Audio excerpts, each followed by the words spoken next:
Okay, so hi everybody. My name is Ruth Sofia, and together with Rita, we would like to welcome you to the EU-IoT and OntoCommons workshop on ontological interoperability.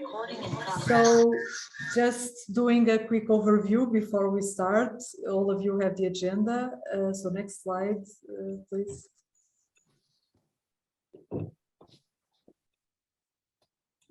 So you have here some housekeeping rules as usual, okay, common in webinars.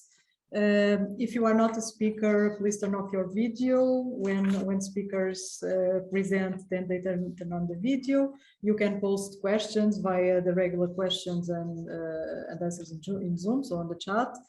And if you want to speak, so we have specific sessions, we'll see in a minute, for questions and answers, please raise your hand and the specific chair of the session will give you the word.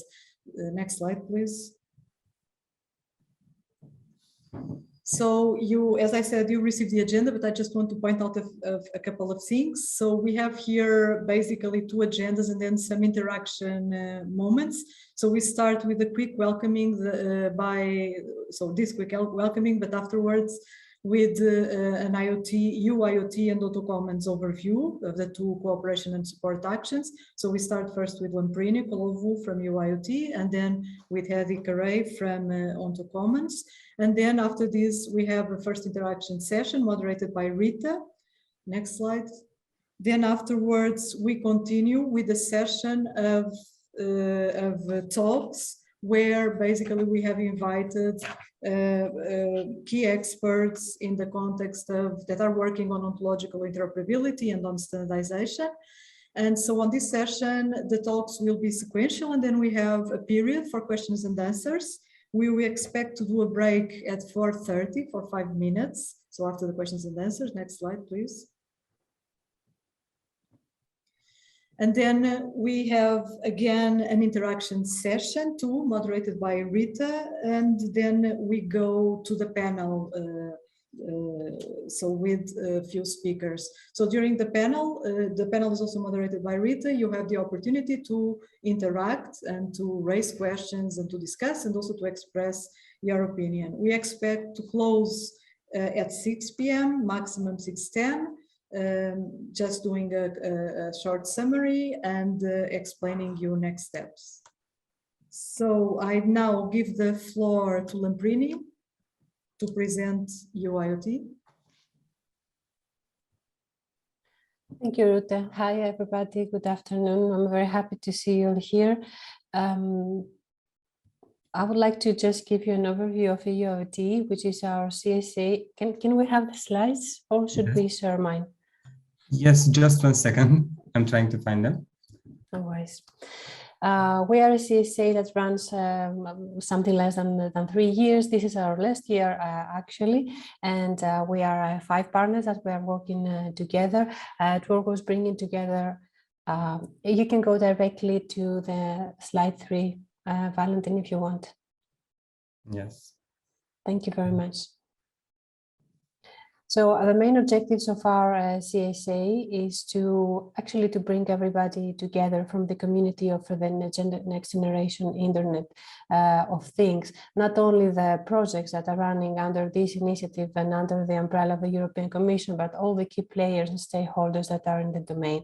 And the main objective is to open a sustainable and dynamic dialogue about, around different aspects and themes on the NG-IoT, activating this community and producing relevant recommendations and strategic research agendas for the future of the domain. Next slide, please. Of course, we are fostering also the introduction and the framework of new business models for innovation activities and also for the skills development. So we are also developing a training program, or the basis for the training program that should be in place for the IoT skills that are expected for the future. And of course, we are here to outreach and support the impact creation and assessment of the various initiatives that are organized around the community, from us, from the projects under the NG-IoT, but also from the other initiatives as well. The next slide, please. So the key directions in the work is, first of all, the openness. And when we are talking about the openness, we're not talking only from the technical point of view, which means the open source, open data, open standards, and open hardware, which is, I expect, more relevant to our webinar today, but also from as regards an open ecosystem, but also the values that supports the open initiatives in the NG-IoT and also the relevant and emerging technologies domain. Of course, to do so, we are blending and involving European communities, but at the national level as well, with all the key players and stakeholders coming from the different initiatives, and we are trying to refine and place the base and the ground for a vision for the computing continuum, of course, in collaboration with the new initiatives and the new projects that are coming now after the Horizon Europe calls were opened this year. Next slide, please. So towards these directions, our activities actually are, or a broad range, starting from setting the dialogue with through some coordination boards with initiatives and stakeholders in the NG-IoT domain, and also producing the relevant roadmaps and frameworks for strategic recommendations for the future.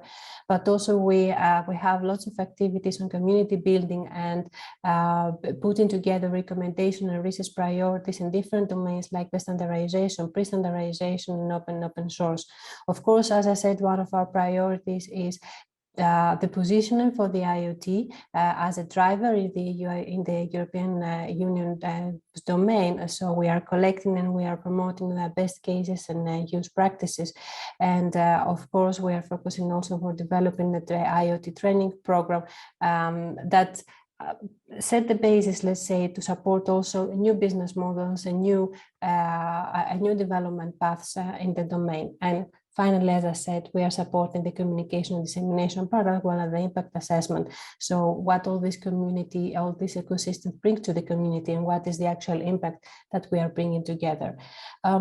This is more or less what we do in EU-IoT. Of course, in the next slide, which is the final one, you can see our future work, which is actually what I said more or less, but we are very happy to be with you here together and work on this, and we are waiting for your contribution and your collaboration in bringing everything together, creating the roadmaps that we need for the future of the NG-IoT and the next calls also of the European Commission. And we are very happy to work with you all. Thank you very much, and I wish that you enjoy your webinar today. Thank you. So we go to Hedy and now with an overview on OntoCommons. Thank you, Ruti. So waiting for the slides, so let me introduce myself. So my name is Hedy Karai. I'm professor at the National Engineering School of Tarbes, a part of University of Toulouse in France. Also, I'm the technical coordinator of OntoCommons project. So as we have short time, so I try to, as quick as possible, give a general idea about why OntoCommons and what we are doing within the project. So let's say that the spread of new web technologies has led to organizational transitions that are the root of the digital revolution. So this revolution has led to the fusion of the physical, social, and digital dimensions of our environments. And Industry 4.0 or digital manufacturing are examples of booming physical, social, cyber systems and Internet of Things. And in this context, a huge amount of data is generated. And this data become the main asset of the company, and it should be shared, monetized to generate value for business. And this is very important for business to drive this data value chain. So for the next slide, I tried to summarize this process. Previous slide, please. So there is different manners to present data value chain process. So let's take the simplest one. So design it as 4 steps process, including generation, collection, analytics, and exchange of data. And this process take advantage from the use and adoption of ICT trends and new paradigms, including IoT, cyber-physical systems, big data, cloud computing, machine learning, and more explainable AI, semantic interoperability, and the solutions mostly related to semantic web and knowledge graphs. So what we can see that ontologies as the formal science of what has a role in those different levels of technologies. Next slide, please. So since 2000, a lot of initiatives have been launched to develop ontologies for industrial domains, but unfortunately, most of them fails to drive interoperability. And ontologies couldn't get traction and still, let's say, greeted with skepticism in many circles. So this fail is due to several typical reasons that we identified, but let's summarize two facts. So the first one is that ontologies usually promoted as a valuable solution for interoperability, but they are often not interoperable. The second fact is that in different industrial circles also, ontology-based solutions are considered as a key building block for the data-driven innovation. But ontologies are very complex to develop, time-consuming, and costly. So in order to come with some answers and solutions to that, OntoCommons can. So next slide, please. So OntoCommons is a European funded project under the H2020 program, running for 3 years since November 2020, and including 19 partners from 10 European countries. Next slide, please. So concerning the goals of the project, so our goal is, and let's say the main one, is to overcome interoperability bottlenecks and facilitating data sharing and valorization. So how we are dealing with that?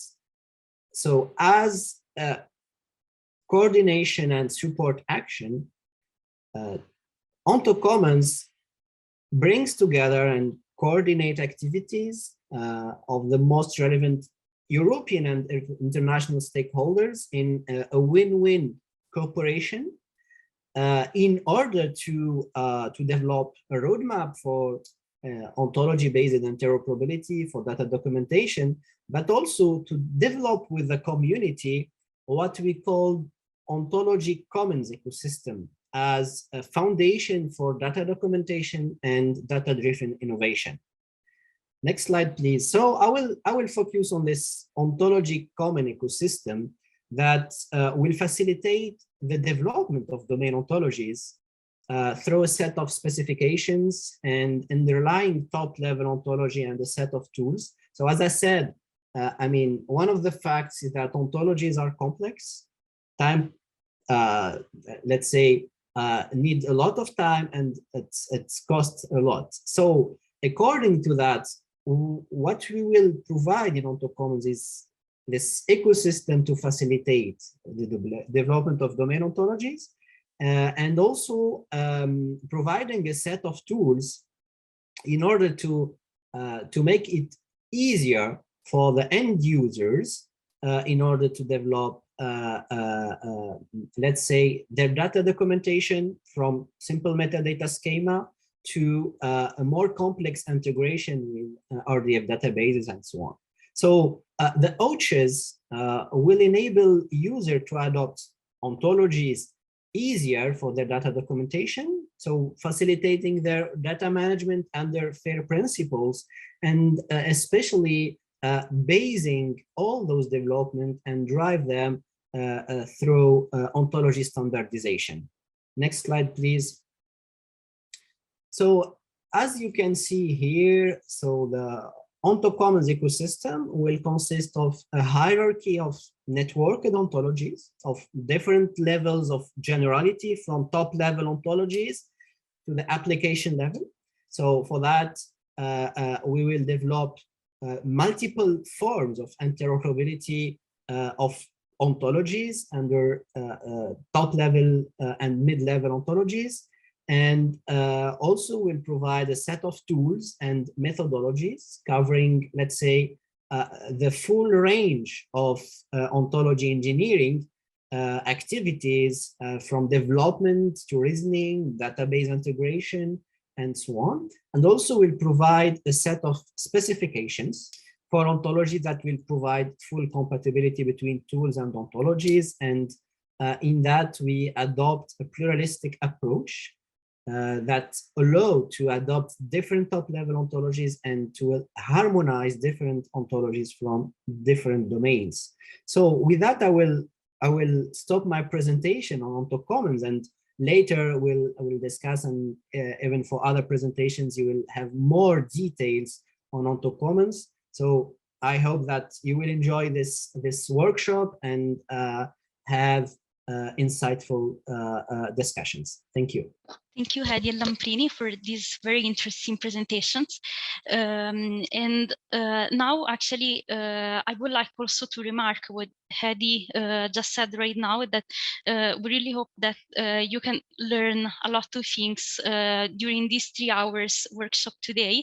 And as you also saw, we have actually some presentations, but also some parts in which you can give your own contribution, like the session that we're going to have now.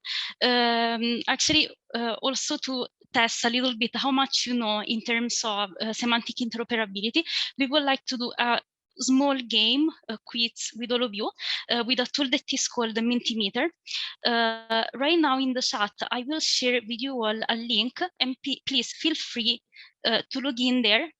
And in the meantime, I will also share my screen so you can see exactly the questions that we're going to address you. In case you have difficulties in seeing, let's say, in accessing Mentimeter from the link that I have shared with you. No, I see that actually people did, but another way for accessing it will be to go on mentimeter.com and then include the code 1587925.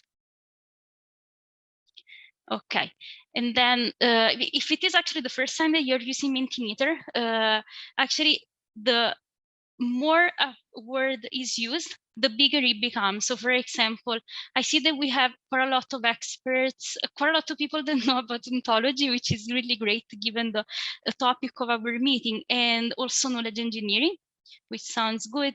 Okay, we have also some PhD students, and we really hope that today you can really learn something more in this topic.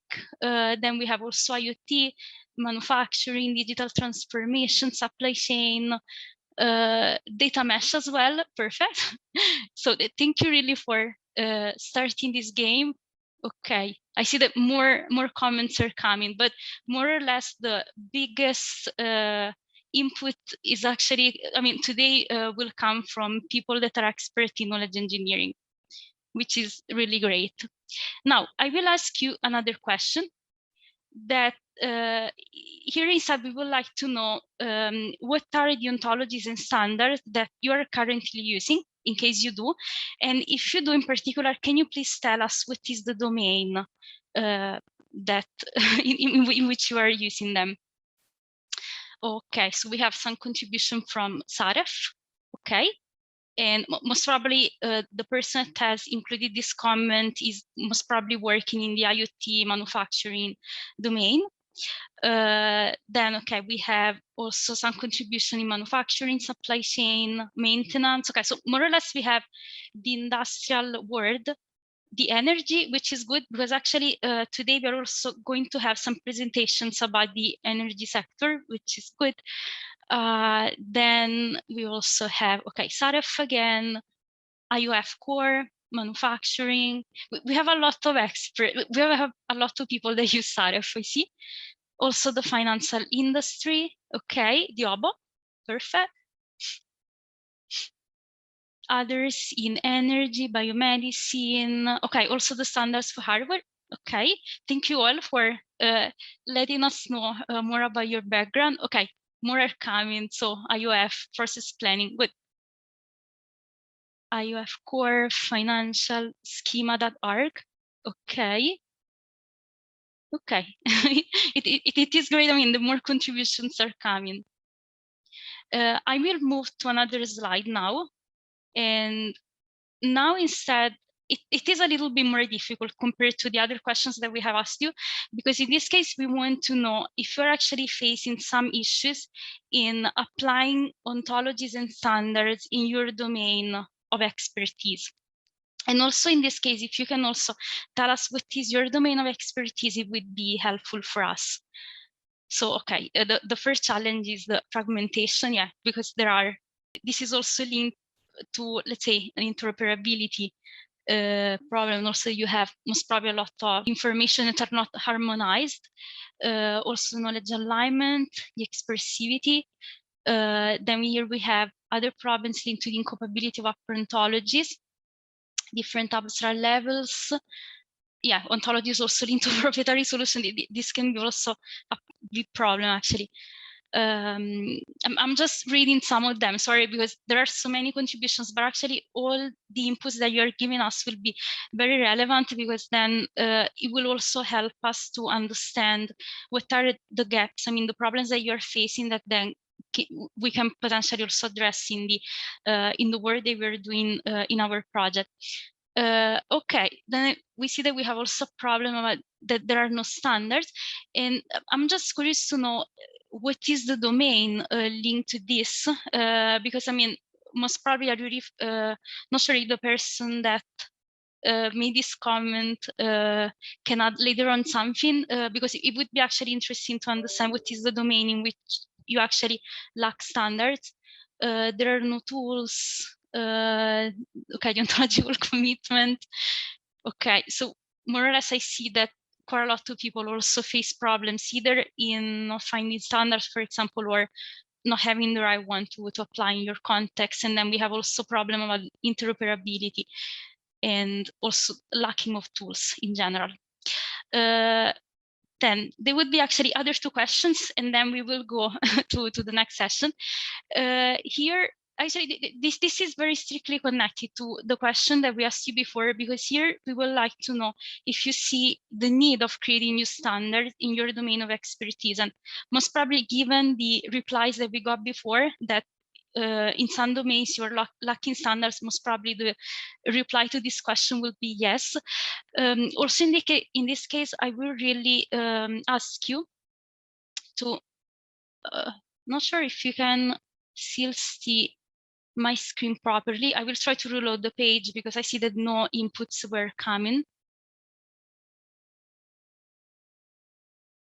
Okay, I hope that now you can all continue contributing.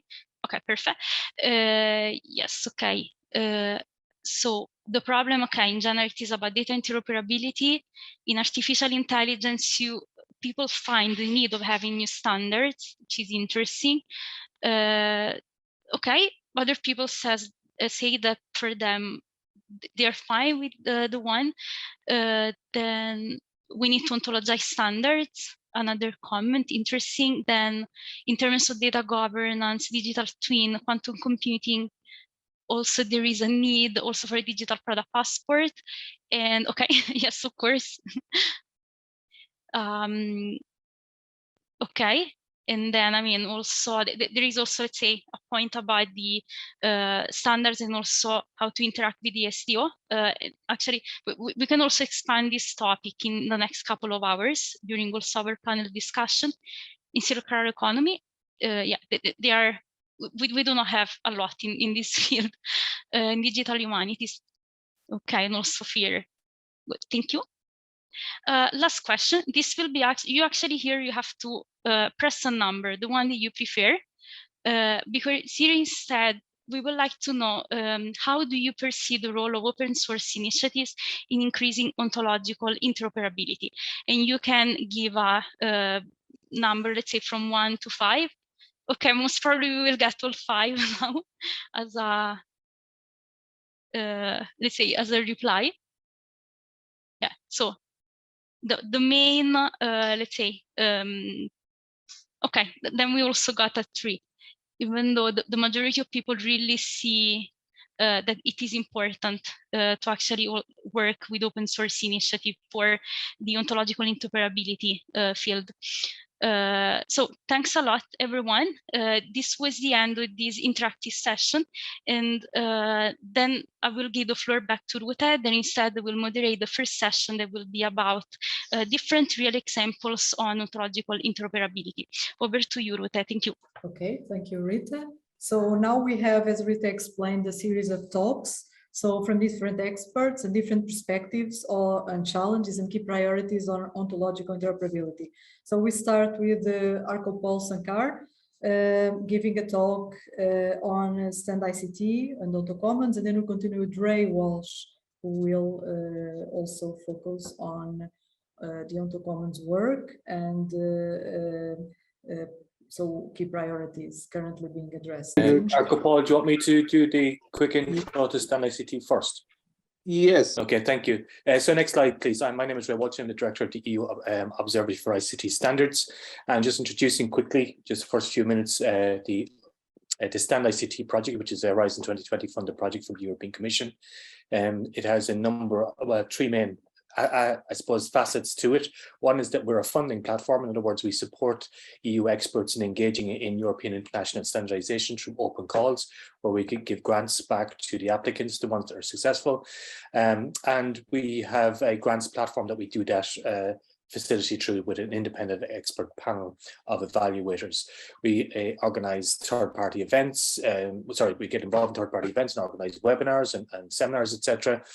The European Observatory itself then is for hosting standards. It's made up of 11 technical working groups, of which Arko is going to give a talk in a few seconds about the OntoCommons technical working group.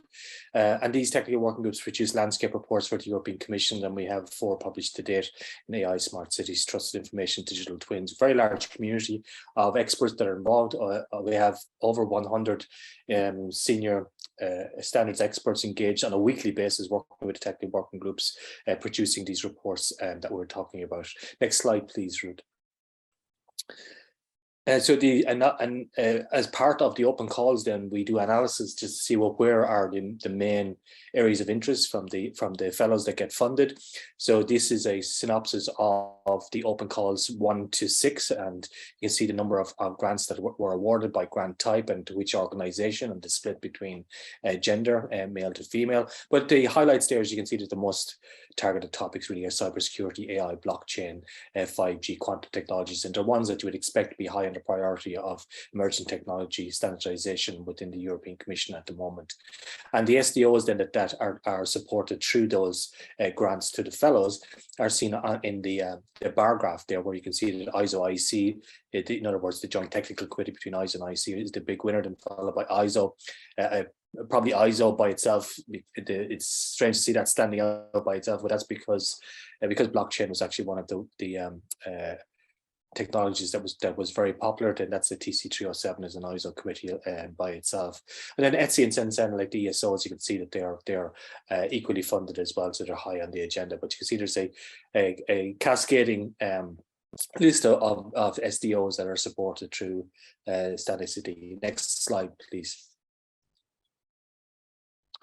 Okay, so in the last rolling call then on the 6th one, currently the 7th, which is just finished yesterday actually, you can see that the targeting was towards looking at areas that are interested in the rolling plan. So we had a call for key enablers for security, societal challenges, innovation for digital single market, sustainable growth, etc. And you can see the subsections that under which the calls come in there.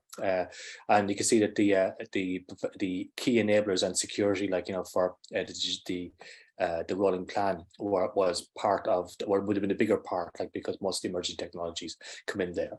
Next slide, please.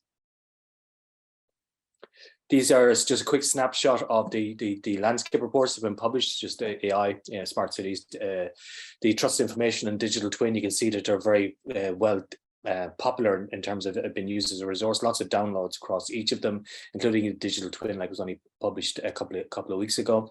And the technical work groups that are in existence, 4 of those, which you can see that are published already. But you also have trust the digital. Sorry, the big data.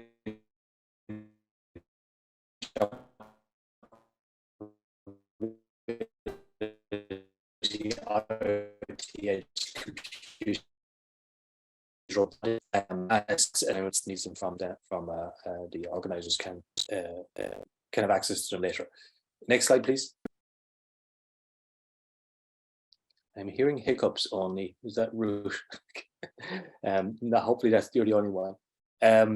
We have landscape. So this is the landscape upcoming landscape reports, which include ontologies, which Arco's going to talk about, Arco, and the cloud and IoT, edge and IoT standards, which are going to be separate reports as well. Next slide, please. So they're in the pipeline. The open call impact reports are also produced. So for each of the fellows that we fund, and we've obviously we've funded a lot of fellows, 217 to date. Each of those will contribute to a report. So we group together the fellows by each individual open call, and we've published 3 of the impact reports. As far as third open calls, so we still have the 4th, 5th, and 6th to publish, which will show the areas of expertise that they're working in and the contributions they are making. So they're actually worth reading as well if you're interested in looking at the state of the art and standardization. Okay, next slide, please. Standards Academy, just briefly mention it as part of the Stand ICT work. We also collate and we aggregate, I suppose, and collect standards training material from various sources, Etsy and Zenelec, and from various national bodies, and we make it available through the US website. We annotate it to a certain extent by saying whether it's a beginner's material, intermediate material, or advanced material, and we make it available freely through the website for people who are interested in getting more information about standardization education. And we're currently extending that as well. The chair of the Academy, who's the JTC1 liaison to the European Commission, Brian McAuliffe, is continuously upgrading the content, and we're now making it possible for Academy members to edit the catalogue and develop the content and improve the quality of the Academy collateral that we have accrued to date. Okay, next slide, please. Just for next year, we've arranged a collaboration with EURAS, the European Association for Standardization. I'm Vice President for EURAS, and we're going to do a collaboration between Stand ICT with EURAS and the HS Booster CSAs to produce a greater showcase of standardization, academic work and industry work, so to expand it away from a purely academic event and make it more industry and research focused. Next slide, please. So the 7th open call was just closed as of yesterday, and these are, as I said, these are rolling calls. So every couple of weeks, like as soon as one has closed down, within a short period of time, another one opens up. So for people who are interested in getting engaged in standardization, you can always apply to Stand ICT in the next open call with your proposals, and if they're in the key priority areas of the digital single market and the European Commission at that point in time, you have a good chance of getting funded. Next slide. I think coming to the end now. So a lot of information there. Yeah, that's it. Just hand it over to Arco Paul. So that's an overview of Stand ICT. You can read through the detail at your leisure, and then Arco Paul will give a talk specifically on the Ontologies technical working group, of which Arco Paul is the chair. If you want to just give a sort of an overview of how the technical working group for Ontologies is put together and the way they go about their work. The first slide was a segue to Ray's presentation. so I won't spend much time. So we are in the TWG for Ontology, which is working on the landscape of ontology in ICT. If you go to the next slide, please. Yes, so we started in March 2022 this year, and we have 19 members so far, and they are from the major ontology and development effort. So what is our priority in our landscape survey is that we first look into the ontologies which has been published by the standard organization. For example, let's see ISO and etc. But then we do not want to stop there, because we want to see it as like not for the ontology as say another standard for the ICT, but then ontology itself a tool for the ICT. So any type of ontology we believe is a good member of this survey. So we also do search for the ontologies which have been developed from different projects and also different academic groups. We do not consider the non-owl ontologies, which are mostly a vocabulary for different topics. And our sources are, of course, this standard organization, but we look into the portals, for example, bioportal, agroportal, and industry portal. And then also we look into the existing state-of-the-art. Large state-of-the-art has been published by OntoCommons and also AIOTI. And also we have the members' knowledge who contribute a lot in this survey.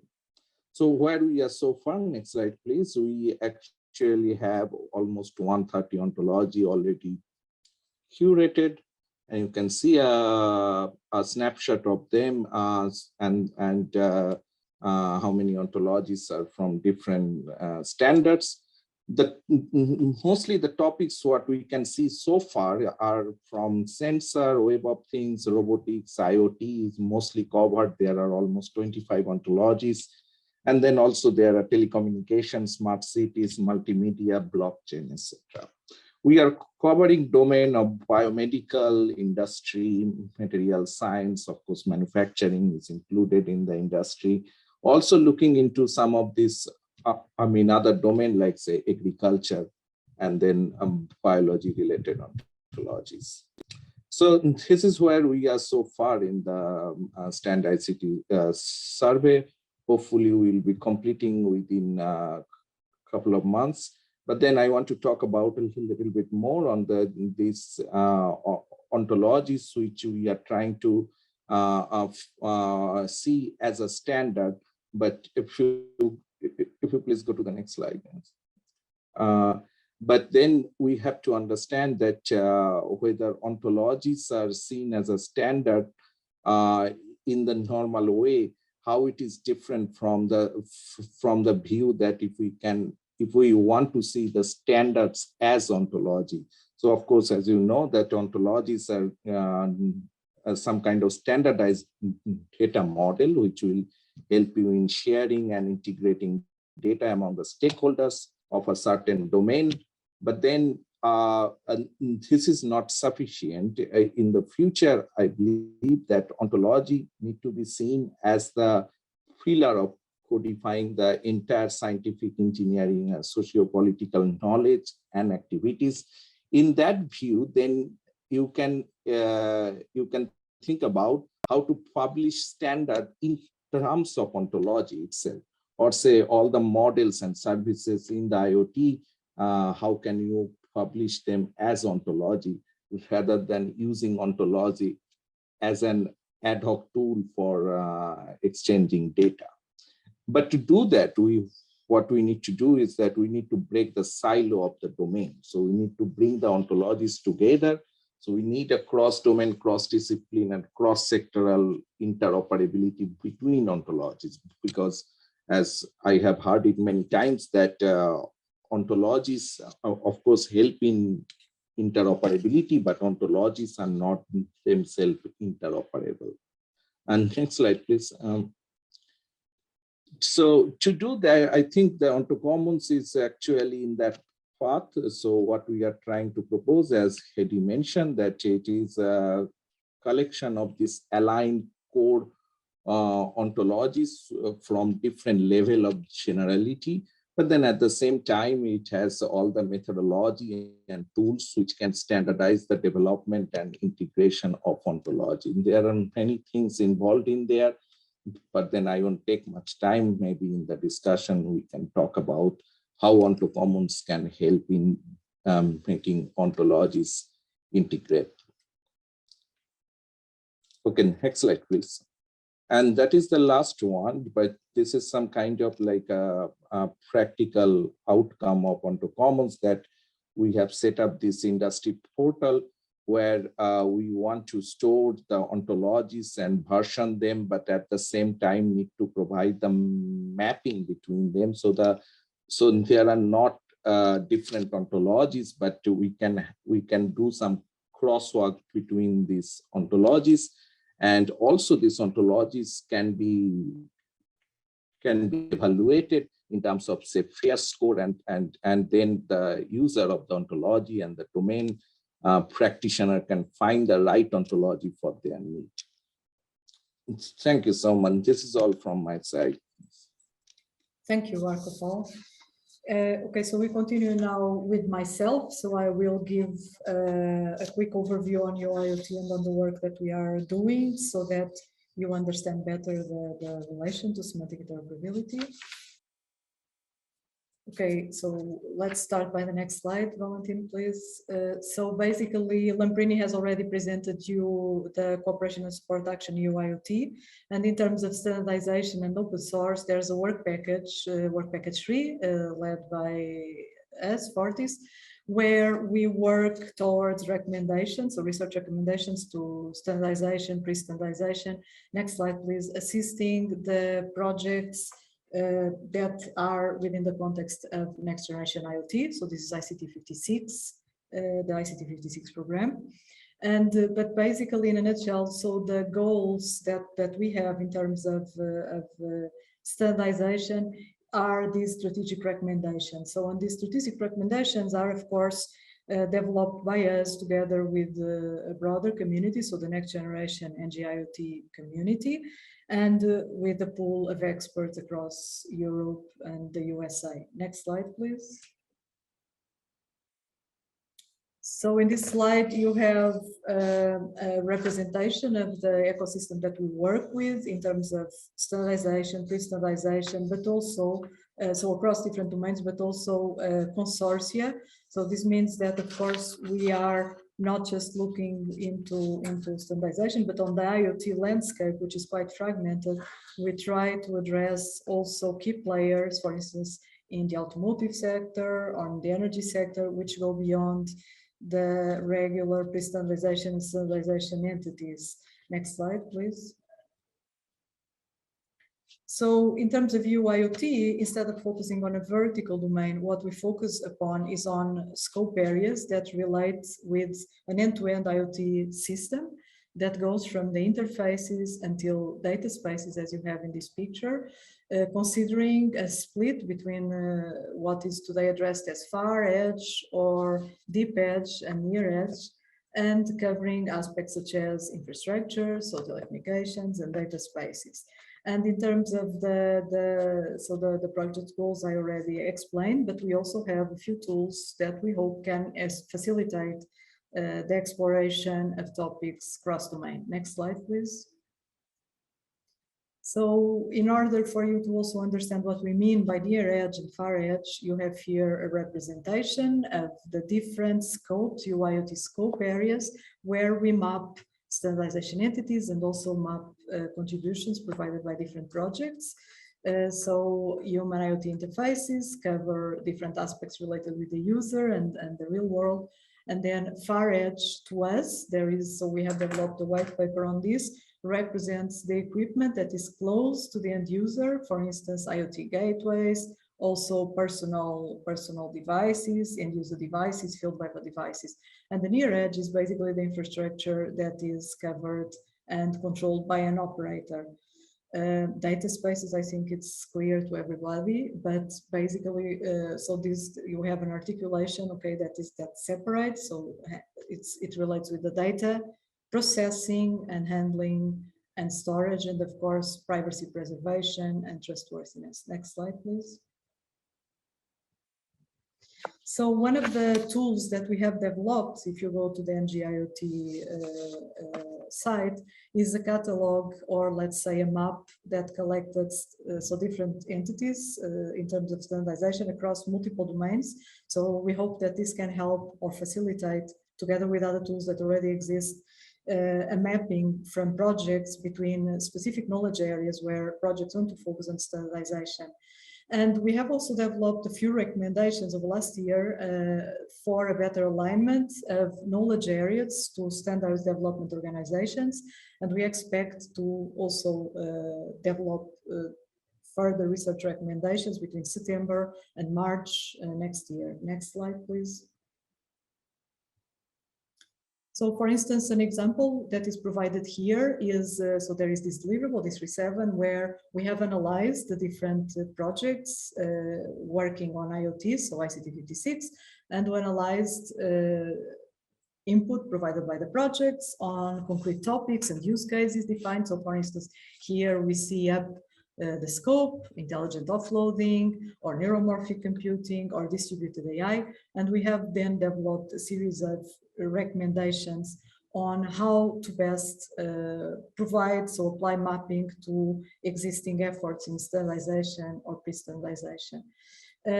Next slide, please. So we see, for instance, that here in terms of edge semantic orchestration, what the projects are working upon is on data spaces, for instance. So there is already a focus in terms of, or looking into BDVA Diaro, for instance, but still there is the need, or there is a possibility to take advantage of the work being developed and to provide input, so input that can benefit both projects and the overall community.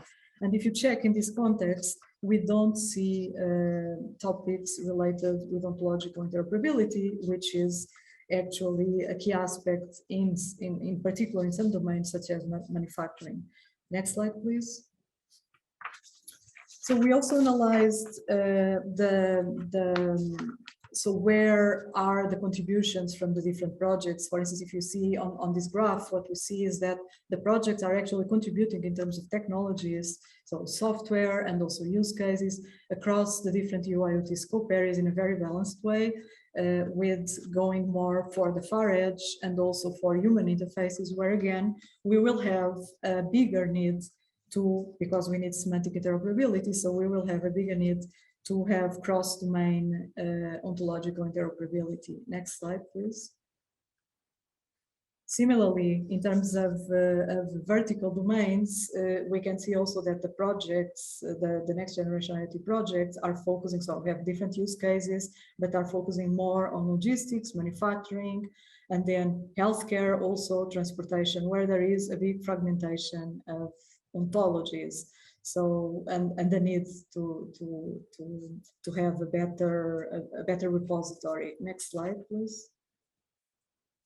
So we have also analyzed then in terms of knowledge areas, where can the projects provide, or how can this be mapped to standard development organization. And as you see here, we consider standard development organization not just as standards or entities that truly develop standards, such as ISO or IEEE, but pre-standardization and also consortia. So as said, in specific domains, there is a need to ensure that work and recommendations towards specific consortia, so for instance in robotics, BDMA or Industry 4.0 are developed so that we can also assist in reducing the fragmentation. Next slide, please.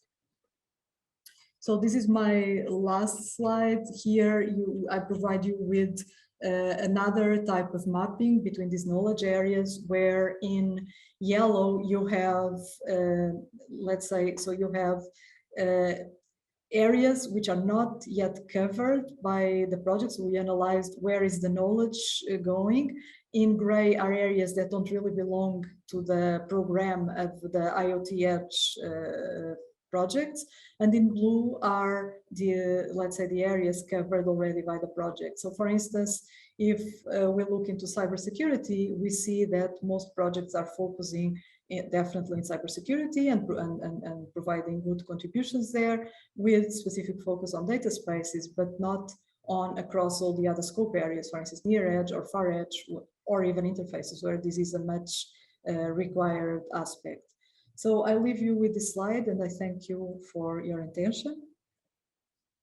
And I pass the token now to Laura Danielle, who here is representing, so from TNO, but who is representing the IoT working group on standardization, IoT working group on standardization, with specific focus on semantic interoperability. Thank you very much, Ruta. So welcome everybody, and thanks for having me today. So indeed, well, I work for TNO as a senior scientist on ontology engineering mainly, but I'm also the co-chair of this group in IoTI, which is part of working group 3 on standardization, which is one of the biggest horizontal groups in IoTI. And there is this subgroup there, which is the Semantic Interoperability group. If we go to the next slide, I can tell you just a little bit about this group. So as I mentioned, part of this working group 3, and I think that the need for semantic interoperability also after all the presentations that have been done before me, it's clear. And the problem is it's still something difficult. So there is an understanding perception that semantics ontologies can help the interoperability, but still it is something difficult, very perceived as academic, difficult to find for industrial practitioners. It's something more for experts. People don't really feel able and even willing to learn this type of technology somehow. So our group is a group of experts, which comes both from standardization and research. And the idea is to try to lower this barrier for implementing semantic systems, to bridge this gap, to help as much as possible. And somehow we have regular bi-weekly calls together. So if you're interested, by the way, to join, you can contact myself or Martin Bauer from NEC. I put the email address later in the last slide. If we go with the next one, we do some activities, nice activities, and every year we see together what's more, what it becomes more interesting and more relevant. And in the past, we have done a few white papers. So you see also that something belongs to the very first activity, 2016. Then we had some more papers in 2019. And it's, you can go and see these papers. We did some semantic tutorial, for example, last year in the IoT week. There are some slides there. If we go to the next slide, you will see that, then we have been active this year as well in the IoT week. So we are basically every year there organizing something because it's part of our community. So we are always present there. You see this ontology landscape. I will spend a few words later in the next slides, but then we also have another activity. If you look at the last one, a gap analysis, semantic interoperability in practice. You have a link to just an ongoing document, which is a very beginning with some thoughts about this. But it's really about how to bridge the gap, what's missing, for example, tool support and all these things. Now, a few words about this ontology landscape. So it's not the first one in the sense that, we have heard that there are other initiatives in this, in OntoCommons and StandICT. Maybe what I need to specify here is what's the scope of this IoT ontology landscape, which is not just, it's not to collect all the possible ontologies that are in there. It's actually to give a tool. The question came from the members and the stakeholders in IoTI asking, okay, we are industry, we need to understand, we want to use ontologies, we understand, but which one should we use? If we go out there, we don't know which one to choose. We don't know which one will be there later. So where should we invest? Because it's a new technology, something that we need to invest sometimes. So that's why we started with this ontology landscape. And by the way, on the other hand, if you think that there are a lot of ontology developers doing their ontology, it's also a way for them to give visibility to their ontologies, of course, and find basically you can have a suitable match for a promotion for who is developing ontology, and find a suitable match for who is looking for ontologies. It's about IoT, so of course then we are already restricting somehow the domain, but IoT, so in the sense that can be horizontal or vertical domains, different sectors, different, how we called it before, energy, home, buildings, and so forth. It classifies these ontologies, but the way we do it is also taking into account sustainability, so who is maintaining it and what's the technology readiness level. So it should be something mature enough. We start from TRL level 4, considering the ontology in our landscape, and then we give different colors. If we go to the next slide, it's probably even more clear how this landscape works. So at the moment we have 35, actually we have 37, if I have to be really precise, in the different domains. Why we have chosen these domains? Because there is another IoT landscape, which is about standardization. It's a famous one that was done already years ago. And these are more or less the same domains. That's why we divide in this way. And then you see also the horizontal layer that is applicable to all IoT domains. And you see there's some domains have more, some domains have less. What you see there is that you see colors. So colors correspond to different, to the question who is maintaining, so the sustainability, because, for example, you will see the red, the green one are maintained by standardization bodies, the yellow one are still maintained, but then there is one single person there. Then you can have something that has a group of people, even if it's not standardization. So we give an idea in this sense. And the other one, you see different shades, so different, something is really dark green, something is not, and this is reflecting the maturity level that I mentioned before. So if we go to the next slide, maybe it becomes more clear. This convention that we are using, yeah, you see here. So the TRL level goes from 4 till 9, because we said, okay, we start at least from TRL level, because if it's something that industry and people and members, stakeholders want to use, it should be something mature enough at least to be used.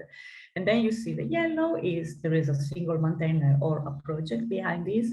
Then level 2, there is an organization, or level 3, there being a group of organizations, so start to be an ecosystem, and level 4 is a standardization body.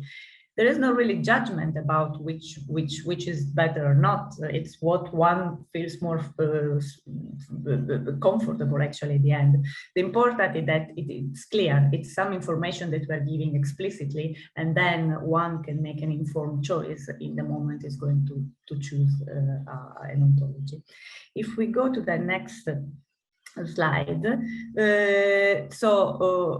In this report, it's a short document somehow, but this is what you see. So there is a summary per ontology. Of course, here is an example we have chosen Charles. But you see this. So there are links to the technical specification, if anything. There is the name, the URI where you can find the ontology, the license, who is the maintainer, short description, because at least at the first look, somebody can even inspect and see what's in there. And important is that where you see the complete survey information, there is a link that brings you to actually the full description of the ontology. So this that you see here on the left is just a short version, really, for a quick view. But then you have the detailed information, because there was a survey that we asked people to compile, and there you find much more information if you're interested in one specific ontology. If you go to the next slide. Then this is a first release, so we released this in the end of December 2021, so it's quite recent, but it's a live document. It's clear that there are more ontologies, and that yeah, this can be more complete, obviously. So of course, here you also find a link, because we don't feel it for the others. I mean, we motivate and push people to give us the information, but we cannot, we ask the creators, the maintainers who are in charge of these ontologies to fill this survey, because otherwise the information, well, it's not complete, and we are not in the right place to fill this for others. So in case there are more ontologies that we missed or you're aware, please, here you find the link. So it's a little bit of a promotion in this sense that would help. If we go to the next slide. Now, actually, the question was, well, I still have a few minutes, so I hope I can go quickly through this, because I think it was an input for the discussion. We were asking what were the challenges. Well, first, if we look at this ontology landscape in general, it's difficult to engage people, because we are asking to fill in a survey, and then, well, people don't react unless you really push. Well, nobody has time at the end, so it's not a long survey, but still it takes some minutes, 10, 15 minutes, 20 minutes to be filled in. So expectation is that now that we have published the first release, probably next one will be easier, because well, it's also easy to spot, not to spot your ontology if you have developed one. So then it's an extra motivation probably now for people to say, I don't see it. So let's see if it gets better for the next release. A second challenge, if we go to the next slide, is completeness. I mean, you see certain domains, well, it's pretty clear already that certain domains have more ontologies and certain have less. Why? Well, it could be several reasons. Not many ontologies in these domains. Probably we were also not able to reach out to their creators. So probably there are, but we couldn't yet reach out. Or sometimes, well, what are these ontologies that we're talking about? Actually, we are restricting to RDF our ontologies and vocabularies, but we are not using the thesauri or taxonomies or other things or scosting. So we are restricting to RDF ours, because those are the ones that for us enable inference and reasoning, and we believe that's the added value of semantic technology. That's why we are restricting to this. So this means that, just to give a very known example for the IC common information model, well, it is in the energy domain, a very important one. It's UML. You might even say that it is an ontology if you want, but there is not an RDF owl version, not at least an official one published by IC. So at the end, it's not in there. So there could be more cases like this. Next slide, we have a challenge about sustainability. And it's like there are a lot of projects that, well, at least I'm aware, we are aware, they are developing further ontologies because there is a need for that, because the one existing sometimes are not enough. Perfect. But what should we do then with these ontologies? Like in the case of the interconnect project, I know because I'm well, leading the work there on this, but at least I know that we develop, we start from something, for example, for Saref, we develop, and then I know how to bring them back for the project and helping. But I'm not sure that all the projects actually know. So sustainability is important. It's there. Should we then put this in our ontology landscape? And the question we should ask ourselves is like, how do we make sure, how do we help these projects to know and to make as simple as possible the process then of standardization again of these contributions, and not at the end of the project, but it's something that it's part, intrinsic part of the project already at the beginning of the project. If we go to the next slide. Adoption, it seems that there is already, well, projects that are actually making solutions at a high TRL level, maturity level in several environments. I just mentioned some of them, energy, building, or water domains. But it's not really well known. So we really need to disseminate. People, partners, members, stakeholders are looking for, okay, 1 minute. And probably it's finished. So I just mentioned these challenges. Anyways, semantic experts are a few, and we need more support in that. And probably there are just a few challenges to mention. I will not go through the slide, but I guess the slide will be available anyways. So in the next slide, the challenge, if we go to them, it's the usability. Lack of tool support and usability of these ontologies and tools. So it's very important, especially for non-semantic experts, which are the vast majority of site. And if we go to the last, I think it's standardization.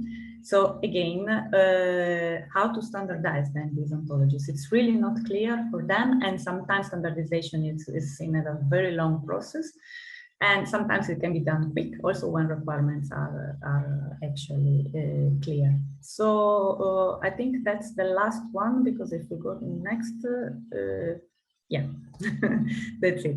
So thank you very much. And of course, later we will have more interesting discussion. Thank you very much. So thank you, Laura. So we are trying to keep the time so that we can have also some questions, which is also a key part of this workshop.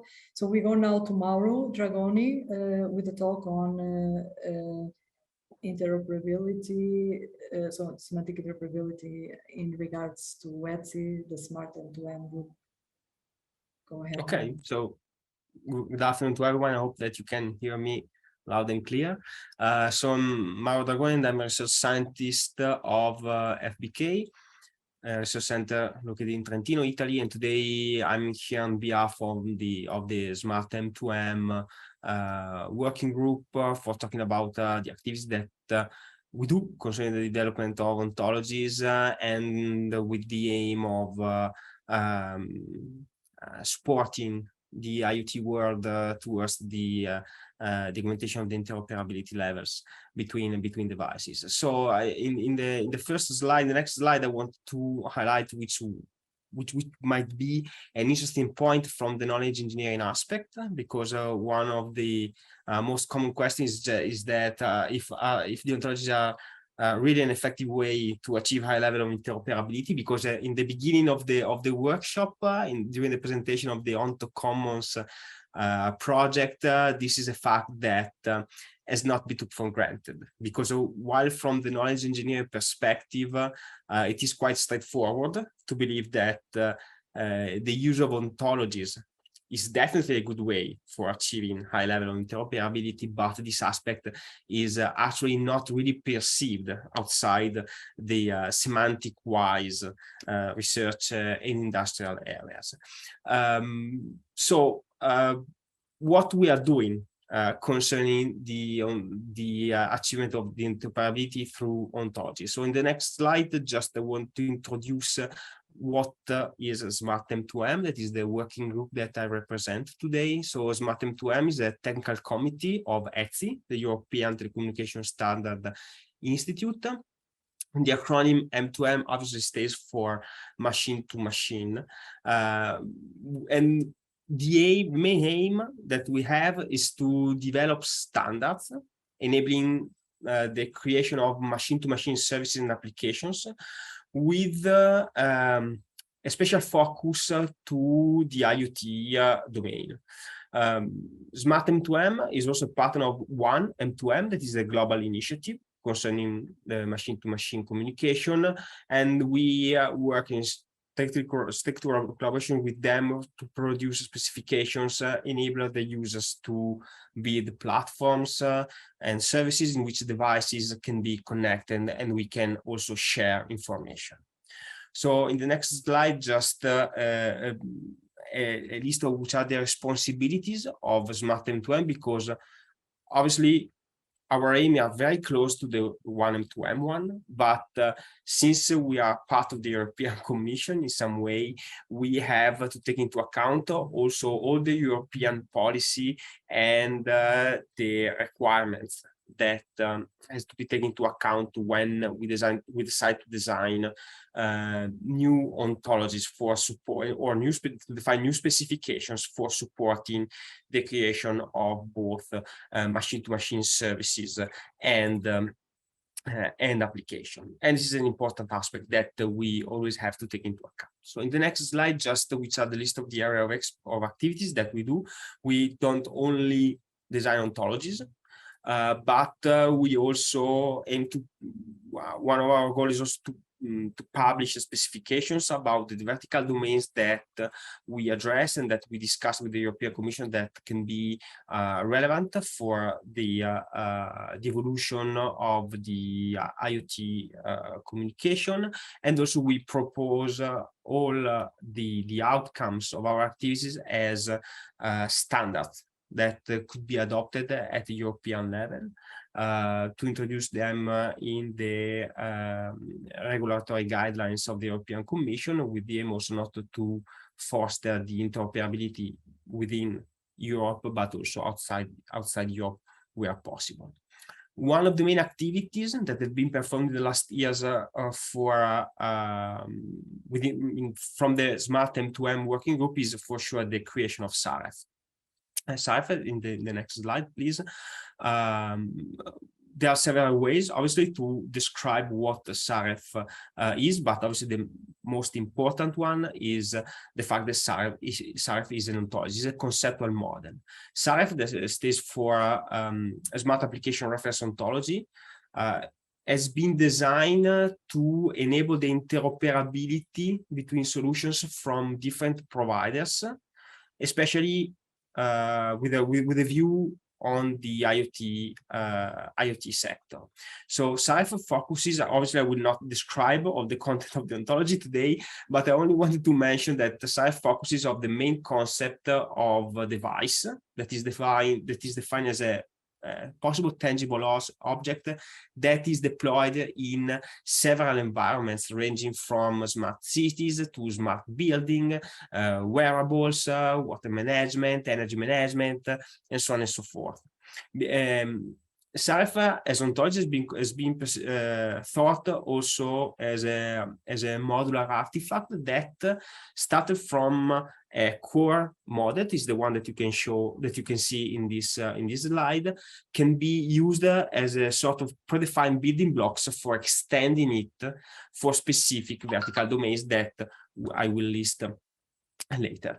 This is not the only way for showing SAREF. So if we can go to the next slide, SAREF is also a set of technical specifications that are linked with all the different vertical domains that we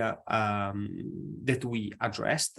In the next slide, we can show that SAREF is also a portal in which we provide a very user-friendly documentation for explaining how SAREF can be used by different providers for describing the devices that they build, and also, for example, how to connect such devices in a standard and interoperable way.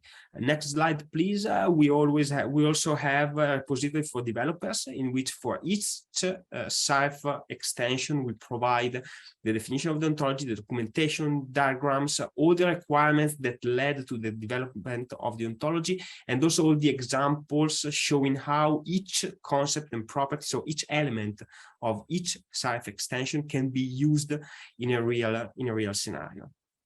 In the last slide concerning SAREF, I want to recap which are the list of the vertical domains that have been addressed from 2017 until now, ranging from very different domains, ranging from the energy, buildings, smart lifts, that is the last one that we developed last year, wearables, healthcare, etc. Domains that are quite also different from each other, but built by starting from the common view of using a shared set of concepts in order to enhance the interoperability, not only within the single domain, but also between the different domains. The work on SAREF led to in the next slide, please, to a set of lessons learned concerning this journey towards reaching the interoperability by using ontology. SAREF started a lot of years before I joined the team, actually, from the common vision of some people, from the explicit need provided by the industry.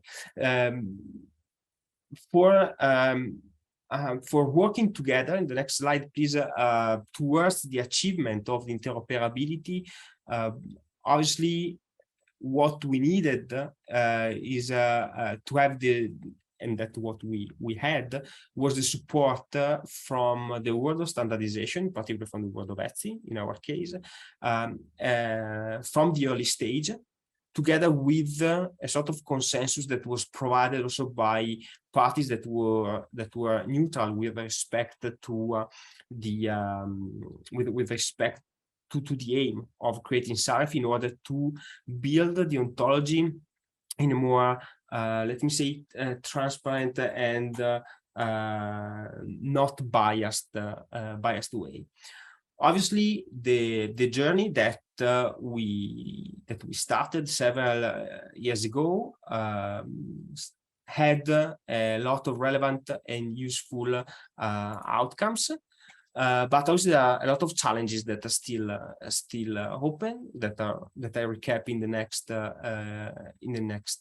next slide, ranging from so if you can go to the last one, perfect, ranging from the fact that the involvement of the final stakeholders is always a must for allowing people like me and like the Smart M2m group for designing these tools like SARF that are an enabler for reaching, for working towards the interoperability goal. Obviously, all the know-how and all the methodology and the process for building this kind of artifacts is not has not to be take for granted, because it requires effort from a lot of people having different expertises and also having different skills.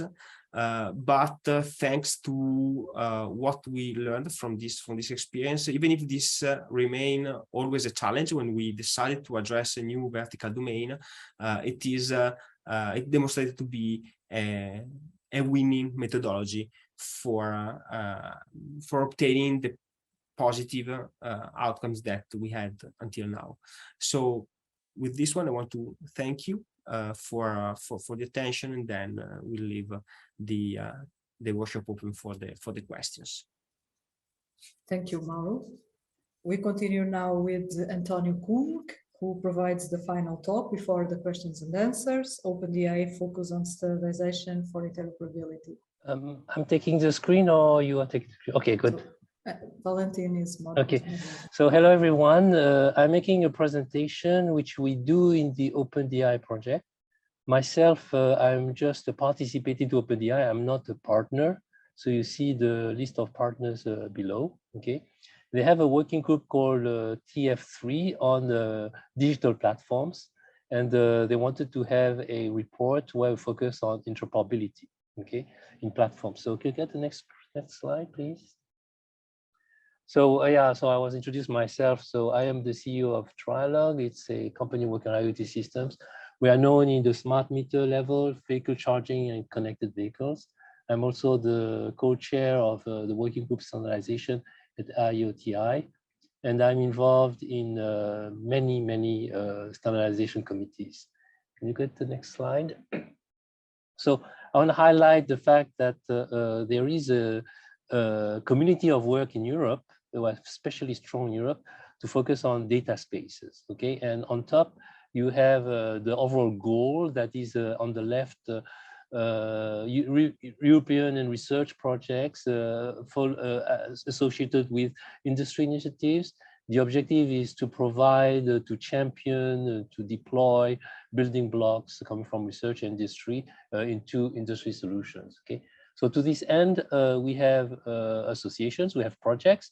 So I didn't mention OntoCommons and EU-IoT, but they are part of it on the support commons. Sorry, I should have changed. Now I realized. Okay, and we are working on 4 position papers. 1 has been published by OpenDI last year, and 3 are already available in draft form, and they will be published officially this fall. They all relate to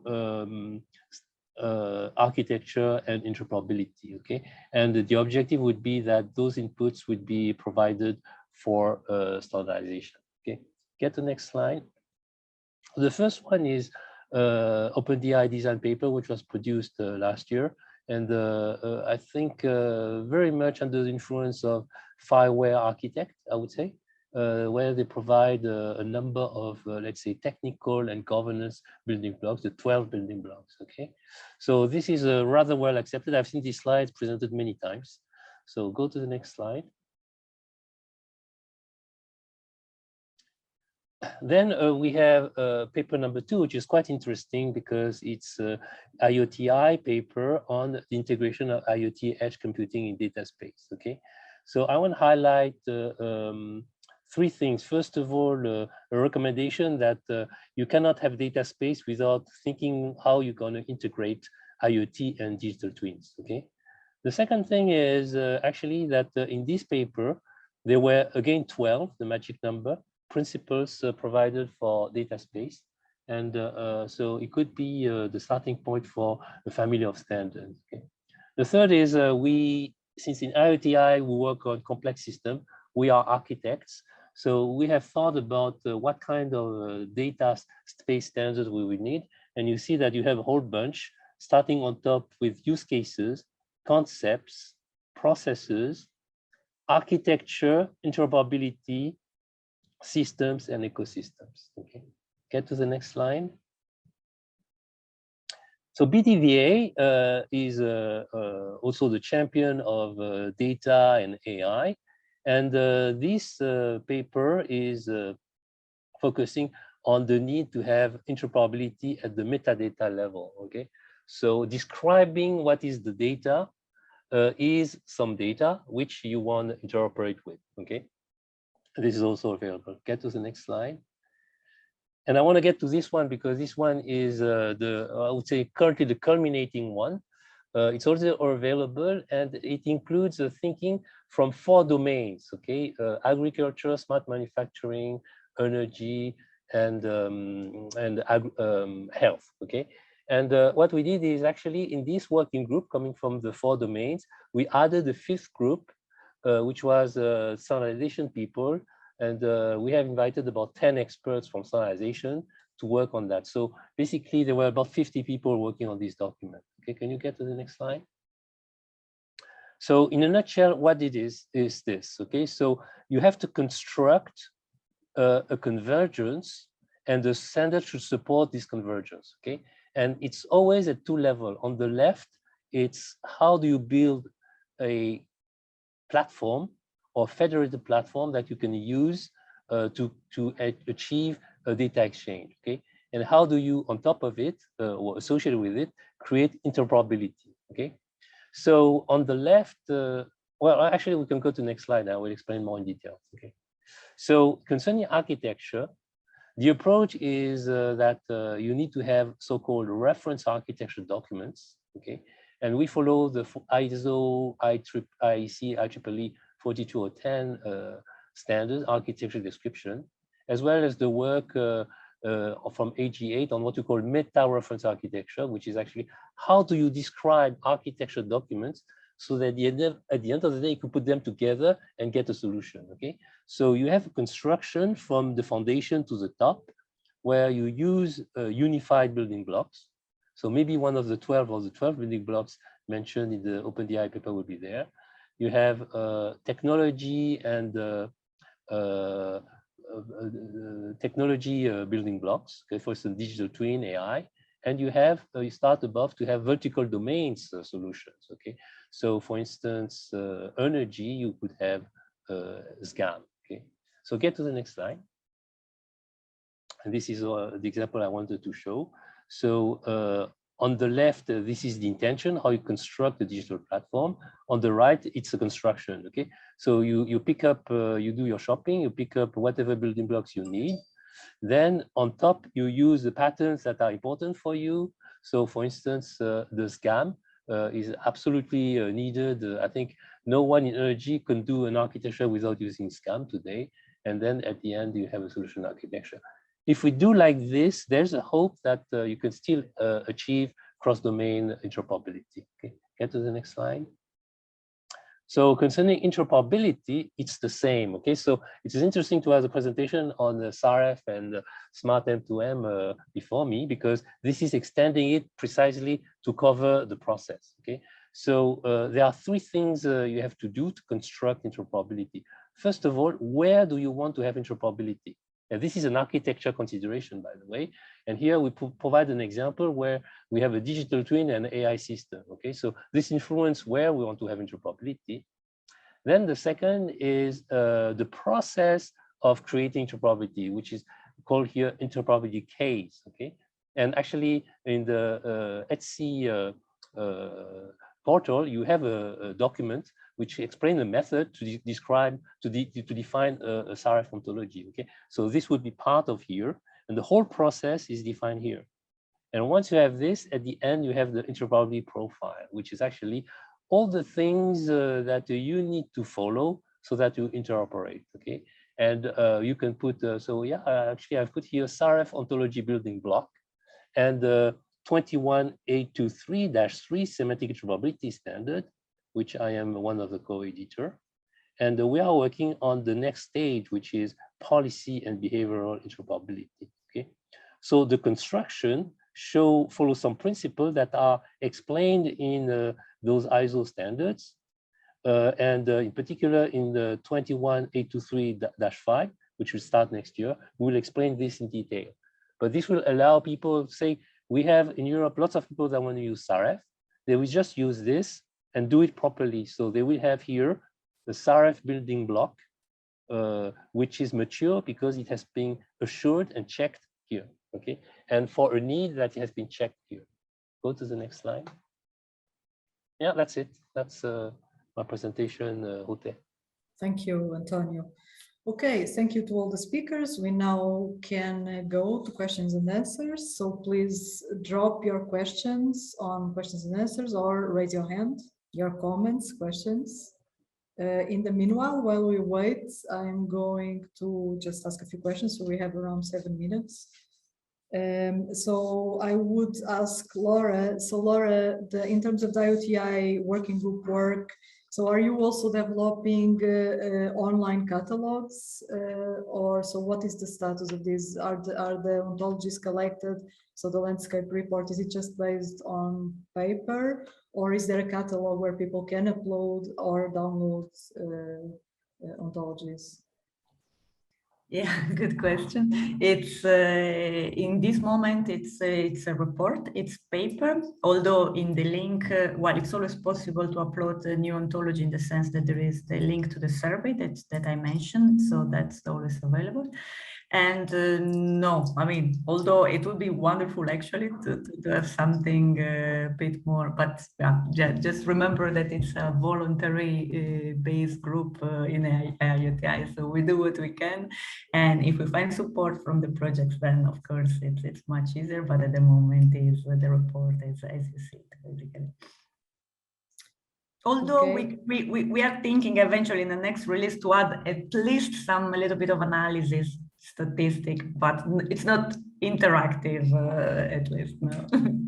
Okay, so we have a question on the chat from Bunzerm.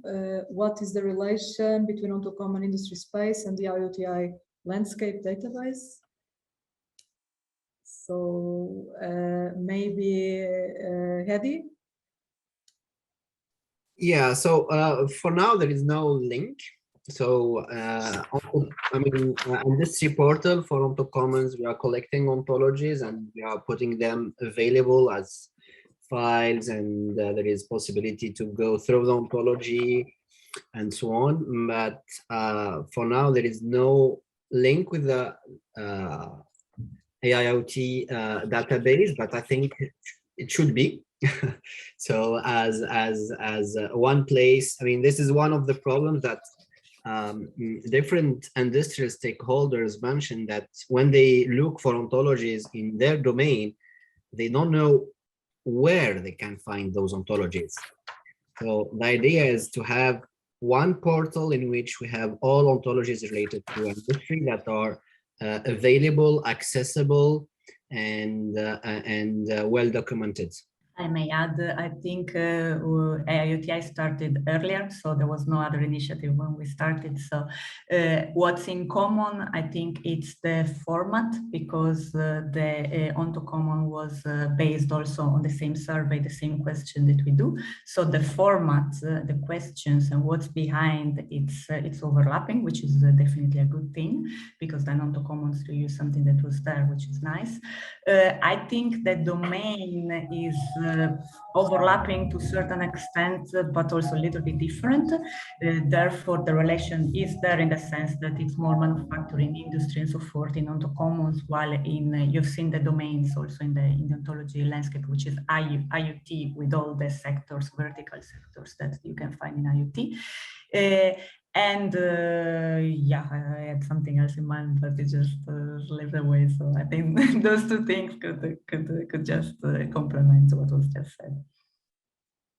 Okay, so perhaps this is a good opportunity to cooperate and to enrich the industry space database online. Perhaps this could be interesting for IoTI. So one question to all while we wait, we still have a few minutes. So in terms of ontologies, so you all presented different ontologies across different domains, but let's say there was more focus in terms of the energy and the manufacturing domains. So what is happening? What is the status? What are the challenges in terms of the health vertical domain, where we also handle? So we also have a strong need for semantic interoperability, and we are handling personal data. So we don't know. No, yes, I have to say TC215 is the health domain in standardization, and we know that they work quite a bit, okay? And it's an example of a potential silo, basically. So we need to interact with them. So it's a little bit poor. So my colleague Amélie is the liaison officer now from SC42 and SC41 to TC215. So we need to start to create the liaison. What I have to say is each time we work with people in health, they are very mature, okay? But we cannot help being siloed because it was the problem of the past, okay? So today, what we do, we need to go to things. So now I'm asking question to Laura. Do we have a SARF for health? I think we have, right? Okay, so please answer. Yes, we do. We do, Antonio. Yes. And actually, I have to say that in the OpenDI paper, we had people from health and people from energy, smart manufacturing, agriculture working together. And you can see that the people from health, they are very mature, okay? So it's time now to talk together and to combine and to have those things put together, okay? So it's a big, I think, challenge, but it's a challenge we have to solve. Yeah, I'd agree with Antonio on that. It seems to be a common problem between organizations and associations, the standards development organizations that are working on horizontal standards and specifically sector-specific standardization, like the health or automotive, etc. That you often get this, as Antonio says, a siloed approach, and it's not that those areas are not mature or that there isn't a willingness to collaborate. It's just there isn't really an easy structure to do it. So it's a constant challenge to actively go out and pursue these different groupings and to offer the hand of collaboration to them to try and support the work they've done. I'm doing some work on trusted wearable technology from a health perspective with IEEE, and again, brilliant experts working in that particular field, and they're looking at issues associated with insulin pumps and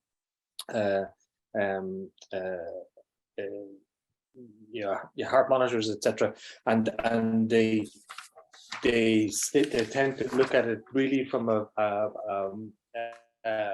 very health-focused perspective rather than a broader IoT perspective. So it's good to have that exposure to those type of groupings, and their expertise is needed.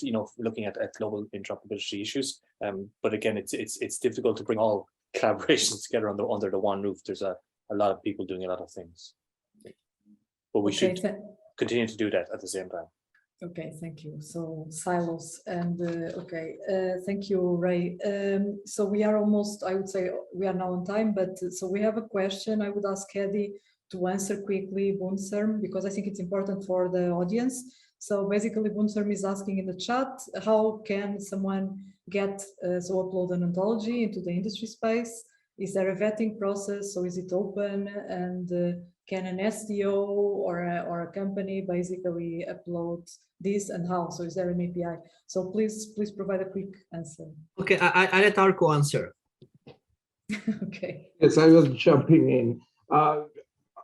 I mean, of course, it is open for anybody to upload the ontologies, but then inside the portal, we will actually maintain a subset of ontologies which will be aligned by the OntoCommons, and that will be part of the OntoCommons ecosystem.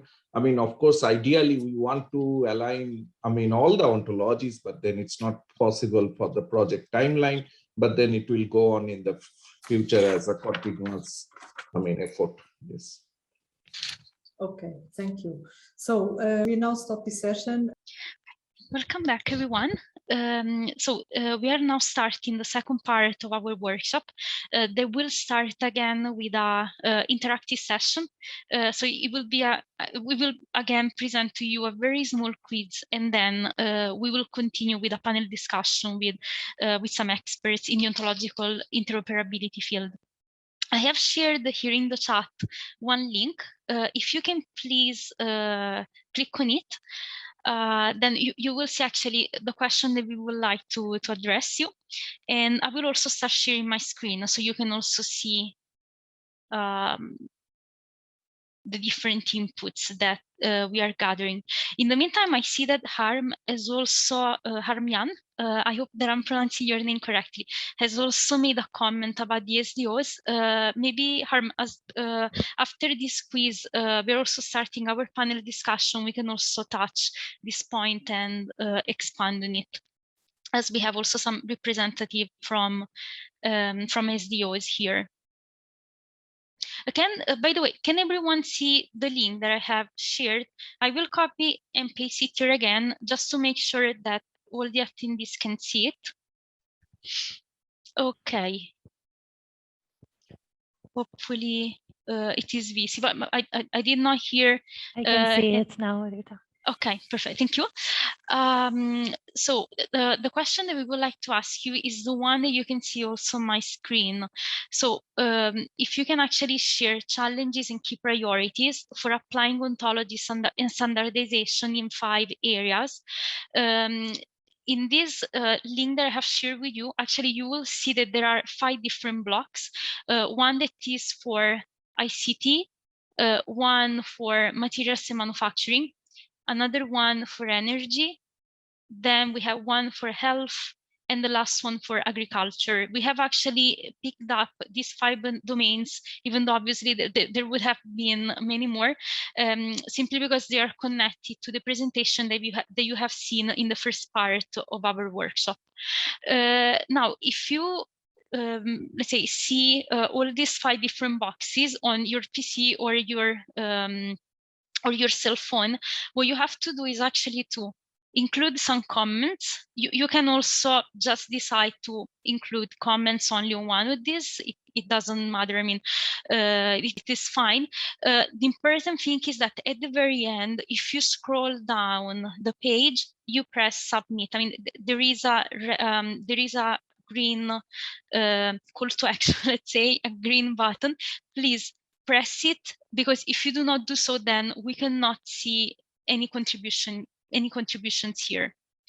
Anyway, as this question is a little bit more difficult to reply compared to the one that we have addressed to you at the very beginning, we will keep this open poll active also for the rest of the workshop. So in case you would like to put any comments also in the next 30 minutes, an hour, etc., feel free, because you actually can.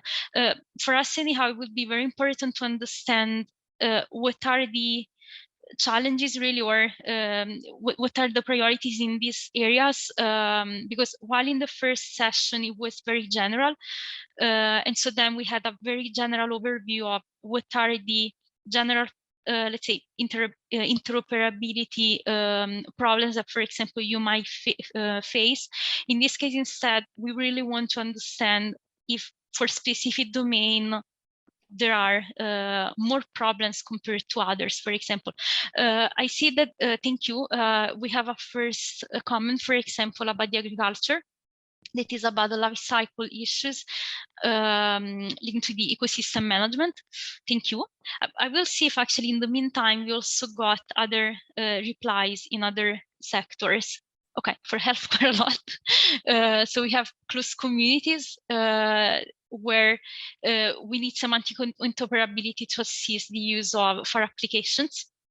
But it is hard to achieve it because we have fragmentation in closed environments. So actually, I see that here information are not really open and shared with the others. So yeah, it is a very difficult problem. And here again, we have life cycle issues in ecosystem like the agriculture. But then in case of health, we have also the security and privacy, which obviously, considering that we are also working with a lot of sensitive data coming from patients, is a very critical issue that cannot be forget. For the energy, okay, the life cycle, so for all the processes, a very common issue I see, and especially because, okay, here people are really mentioning that we should understand where to apply ontologies, and also because there are cross-domain interoperability issues. And obviously, if any of our speakers would like also to comment on this, feel free to take on your mic and we can have a very quick discussion.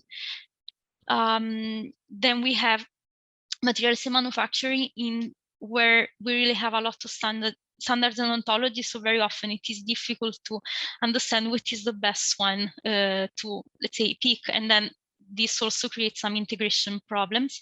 And here again, we have the lifecycle issues because it is not clear exactly where to apply ontologies. And then we have also the brownfield integration. That is, oh, here we have more. I did not realize that. And then, yeah, also because I see that here we also have some lack of expertise. So people would like to, for example, apply ontologies, but they do not always understand how to do it.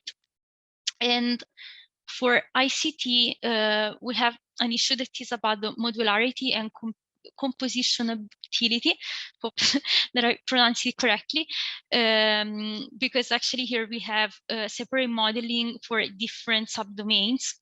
Then again, okay, the life cycle issues is something that, I mean, it doesn't matter the area, let's say the domain that we are picking, it is always a common problem.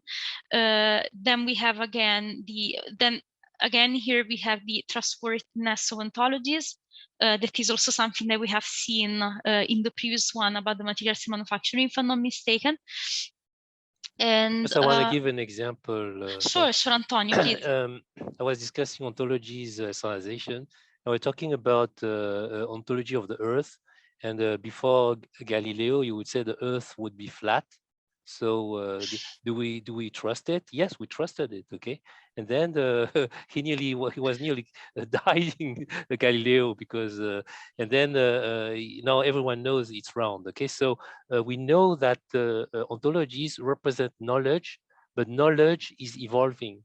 So one of the challenge is making sure of the accuracy of knowledge with respect to the knowledge of other people. Okay, so we cannot have knowledge of the future, we must have knowledge of the present, and this is always evolving. Okay, so there was a question about vetting ontologies, but also vetting whether they are synchronized with the knowledge of the day, and this is a huge issue. Right. Thank you, Antonio, for also providing some background. And indeed, let's say also some problems that we might face also in introducing ontologies in new sectors. For example, it is that, for example, people also do not truly understand the benefits. I mean, as you made the example for Galileo, until when there is not a common understanding of the benefits of introducing ontologies, then we might still find a lot of barriers in this. So yeah, and then okay, I see that actually here someone made also a comment about the cross-domain interoperability. That is also a very, let's say, common issue, I would say, in the semantic world. Then, as I said, this platform will still be kept open.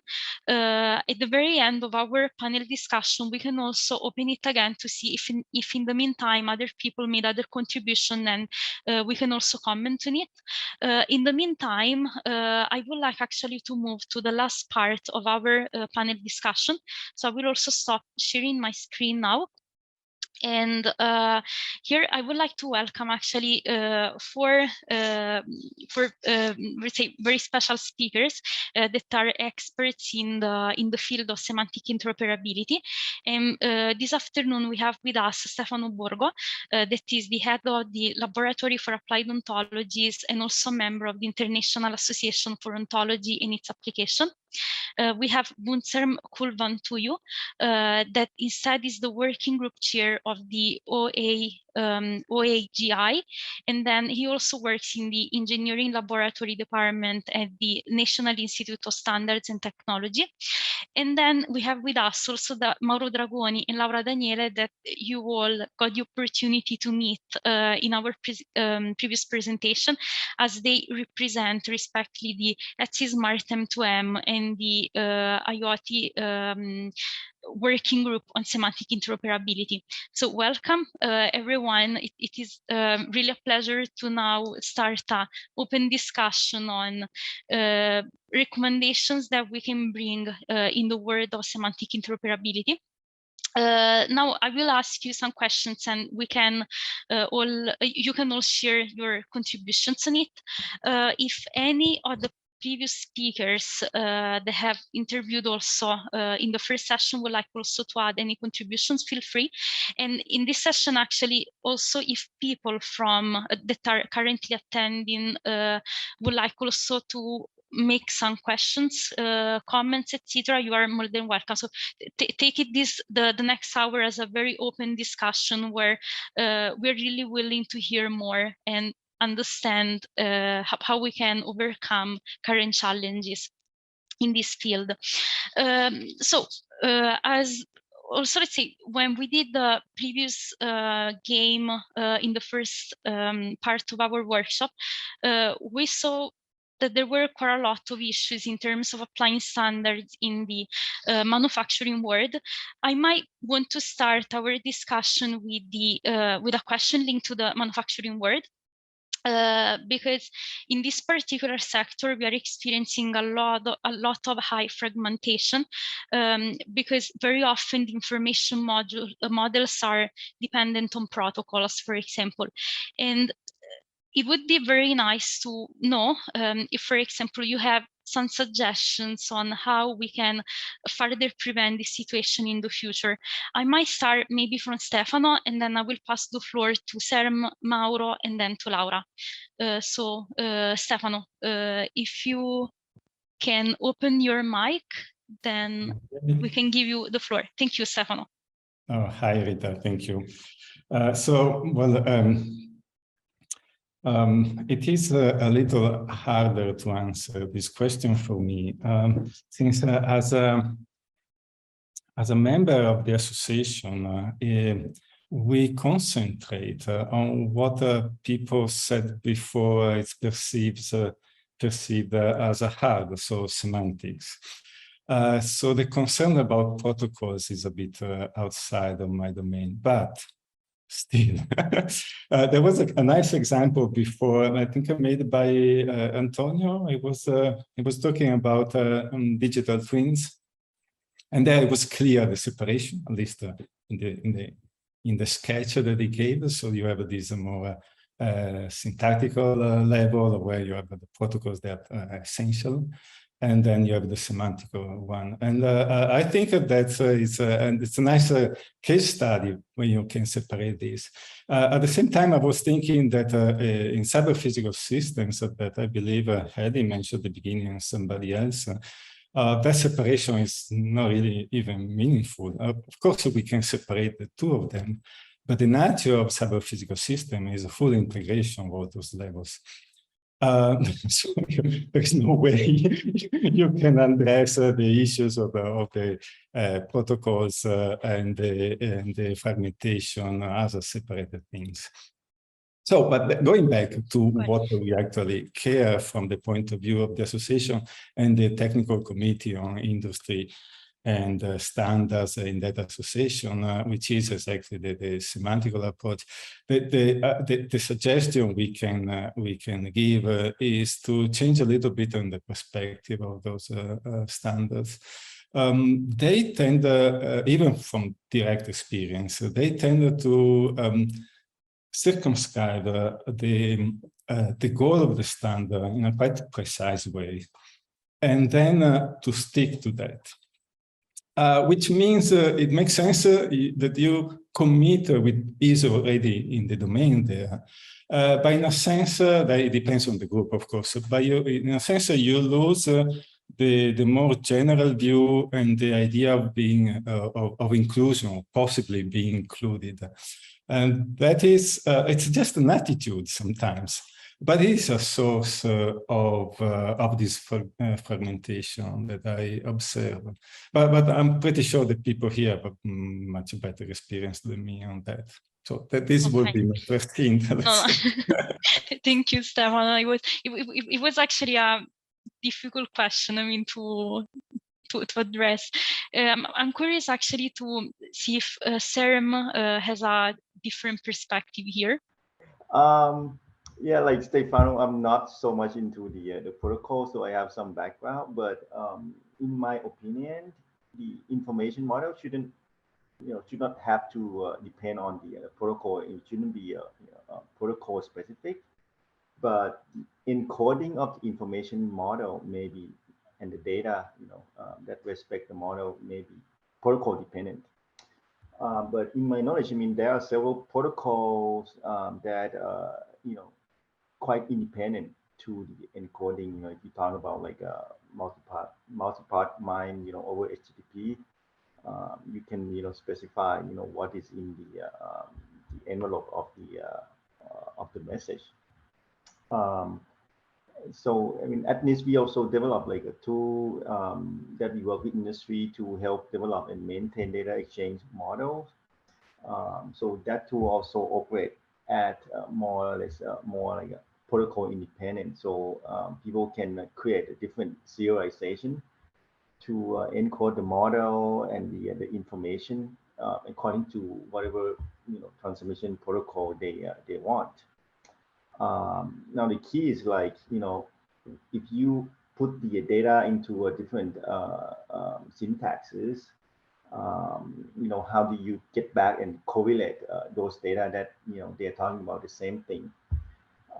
So we in that system we also assign like a globally unique identifier for the entity. So the assumption is that this GUID should be able to help people map the data, which should respect the same model, but encode it differently.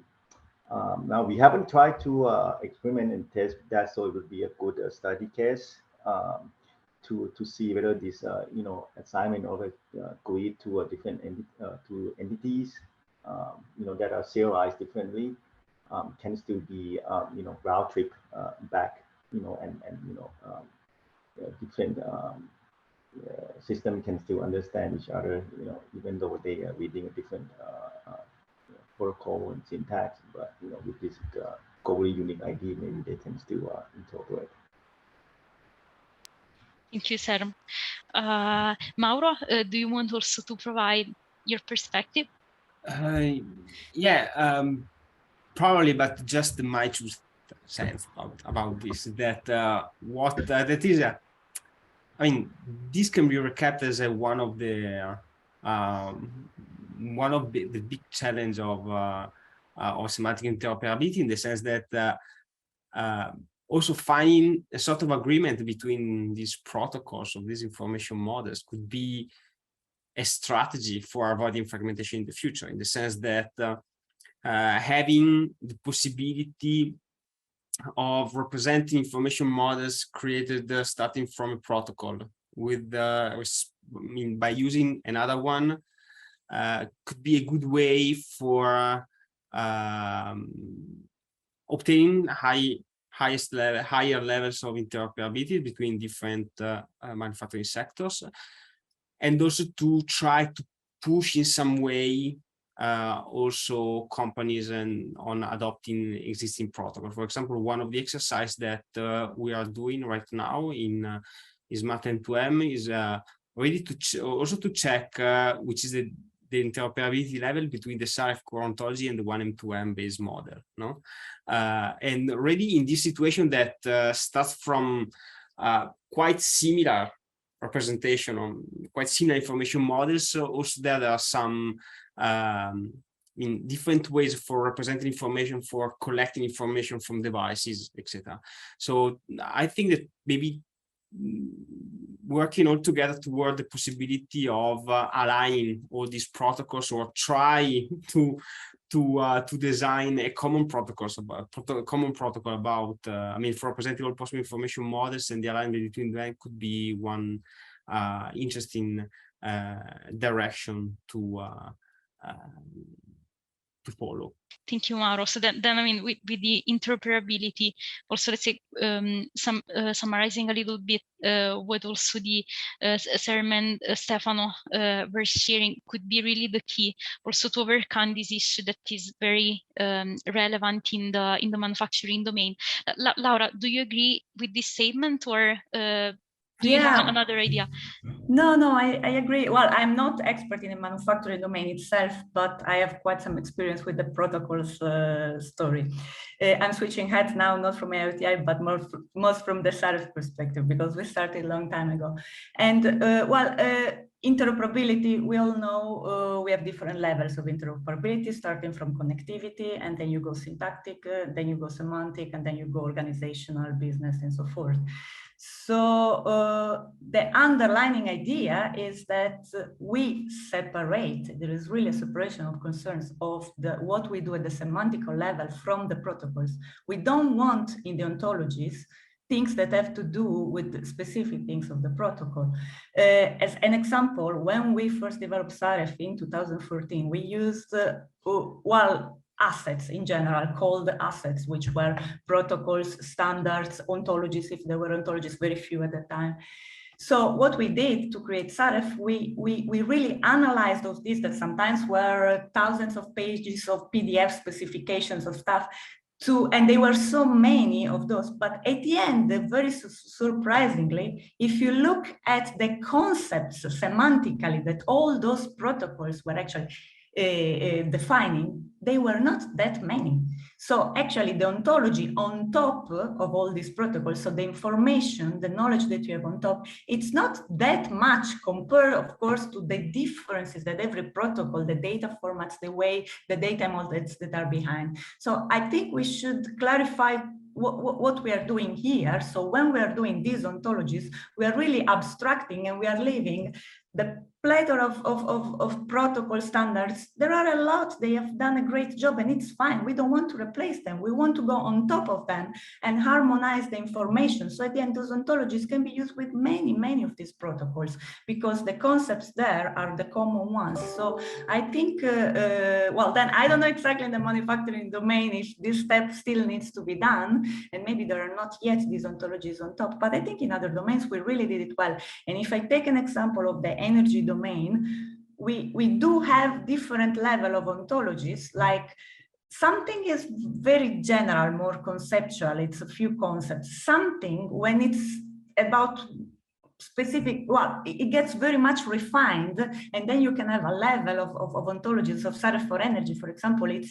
it's already very much reflecting that the richness and a lot of information that it's in specific standards with a lot of data, the notions that are quite specific. So we might even think how we want to structure this, of course, but the important is that we really separate the two things. Protocols are protocols, and it's fine they're there, but at semantical level, we are doing something else, which is really, well, the knowledge. We are going further and further. So, yeah. Thank you, Laura.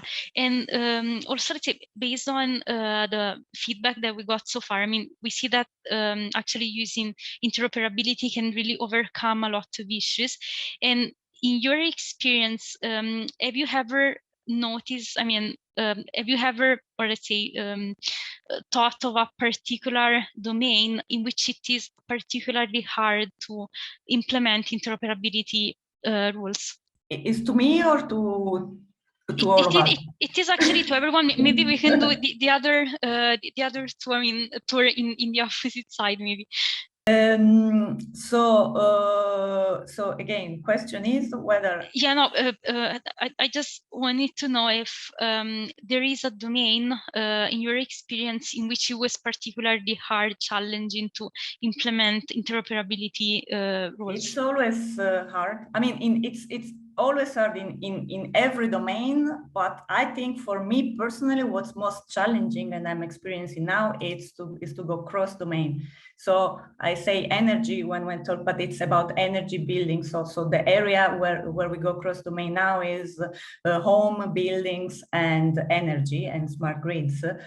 And the challenging part is that there are already standards, data models, and stakeholders in each of these domains, and they have a history, long history, and they have developed standards, and they have a certain mindsets and so forth. And now just crossing, going together, even the data models, very good for one domain, but now we are going across and use cases are so there are some concepts that are overlapping. So it's something that goes, it's energy, but it becomes also mobility. It becomes also something about, so it's tricky, that part. So indeed, some of the data models or ontologies I want to call, they don't have enough concepts because they were conceived historically for one domain, but now we are going cross domains. So, and this is challenging even more than one domain, which is already very challenging by itself to create the interoperability by itself. But I think there is a lot of awareness of this. It's going in the right direction, and then agreement and consensus is always important. But if you can reach that and engage stakeholders with you on the way, it's always very important.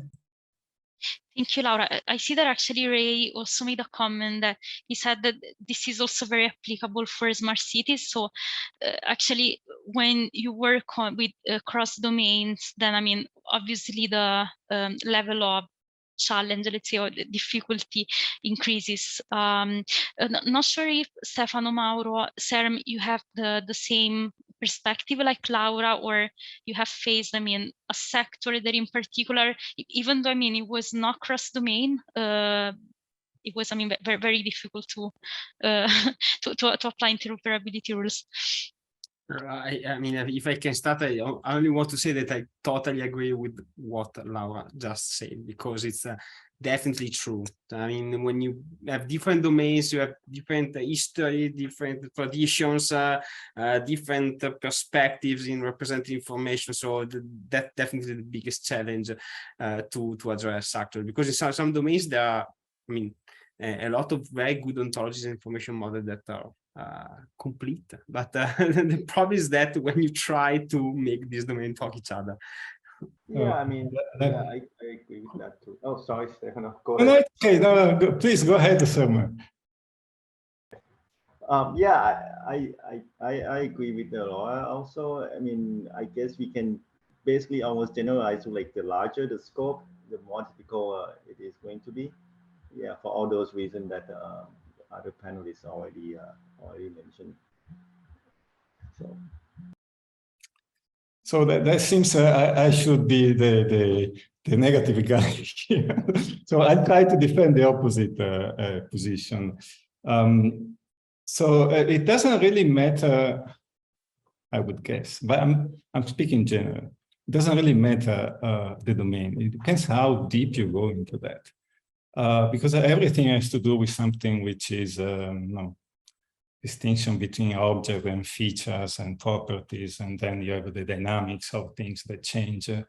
And some domains are just more superficial. They like to make some very general distinction because, I don't know, they care only about planning and nothing else. Then it's fairly easy, but it's not that the domain is easy. It's just because your purpose, your concern in that modeling is simple.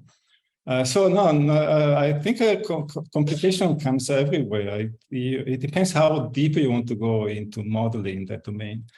And in this sense, then I want also to try to raise again my previous issue. So there is a tendency to see ontology and the work in ontology in the classical, let's say, computer science approach, where you separate the meaning of the things and the language you use to exchange the meaning. But we know, at least from the late 80s, that there is no language without semantics. So even the protocols, they have their own semantics. And that determines what you can say through the protocols. And this is one of the reasons that people have been complaining about first-order logic in ontology. And, you know, we just are happy with OWL most of the time. So can you imagine what you miss using it?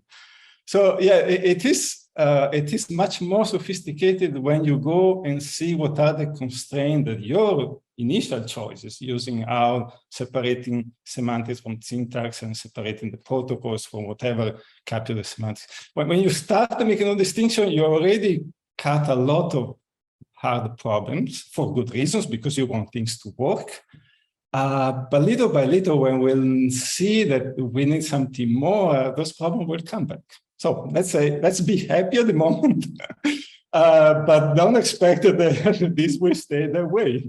Whenever we will have a better system and we need more integration, we will have to resume those problems. Thank you, Stefano. And also, let's say, oh, sure, Antonio, you also want to make a comment here. Yeah, I just make a comment. Sure. Sorry, and it relates to my experience on programmers. When I was a programmer contains lots of knowledge, and then you realize that in order to have software engineering, you need to encapsulate what you implement and have interfaces. And so for the ADA language, you have the encapsulation, you have a manifest, you have all those things, okay?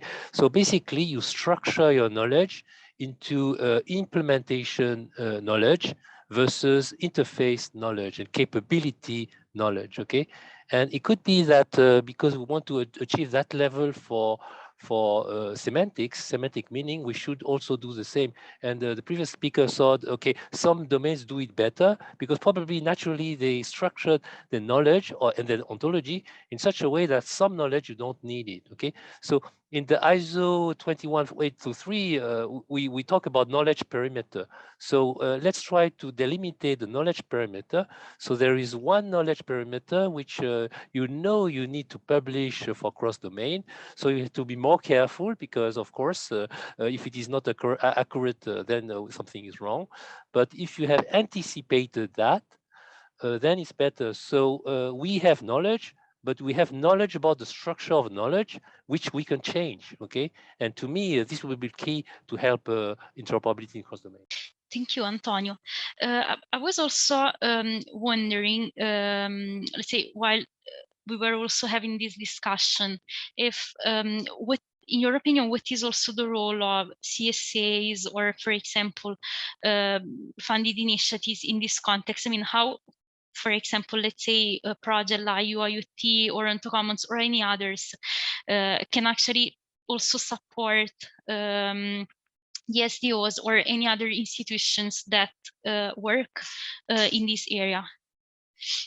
Maybe we can, okay, Laura, I see that you have unmuted yourself, so then, okay, you will be the first one. Okay, so I think there are two ways. So to support STO standardization bodies, is important to go to people, disseminate and make understand. What I always notice is that people, projects, well, they know that there is standardization, and mostly because at the end you have to deal with the European Commission because you have to show that you have done some standardization, but not because they really know. But the point is that standardization bodies, at least now I talk for also for Mauro, for Smart M2m, the idea is to involve people, engage people, and use the input because these are the most valuable, and then bring it back to standardization in a way that it's easy. And we think we are trying to do and reach out to people, but I realize that people don't know how to do it. Projects don't know even how to standardize and how to do it. So go there and help. So for all of us, try to make this easier, and it's a process that people can participate. It's not for a few people that belong to that.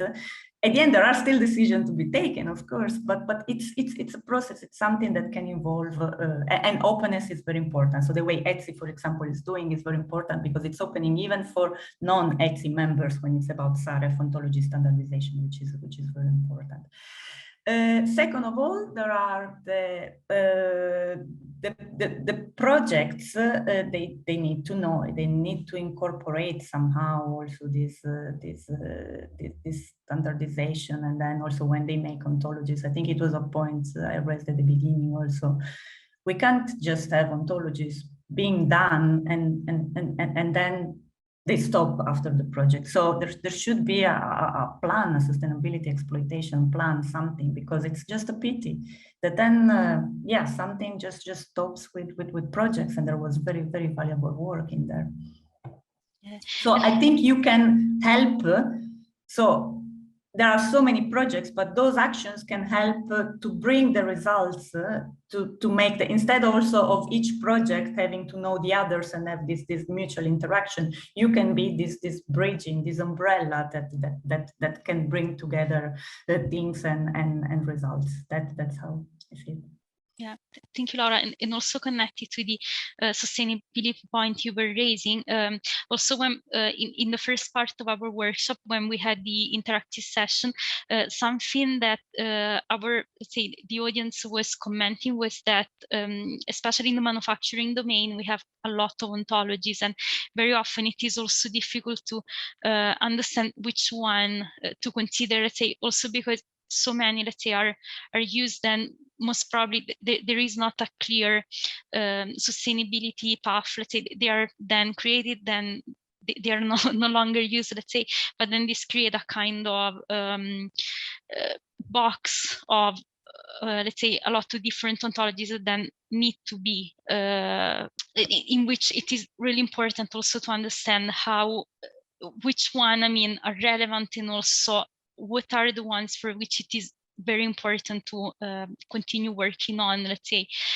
Regarding instead the question that I was asking before about the relevance that also European initiative can have in cooperating also with standardization let's say organizations.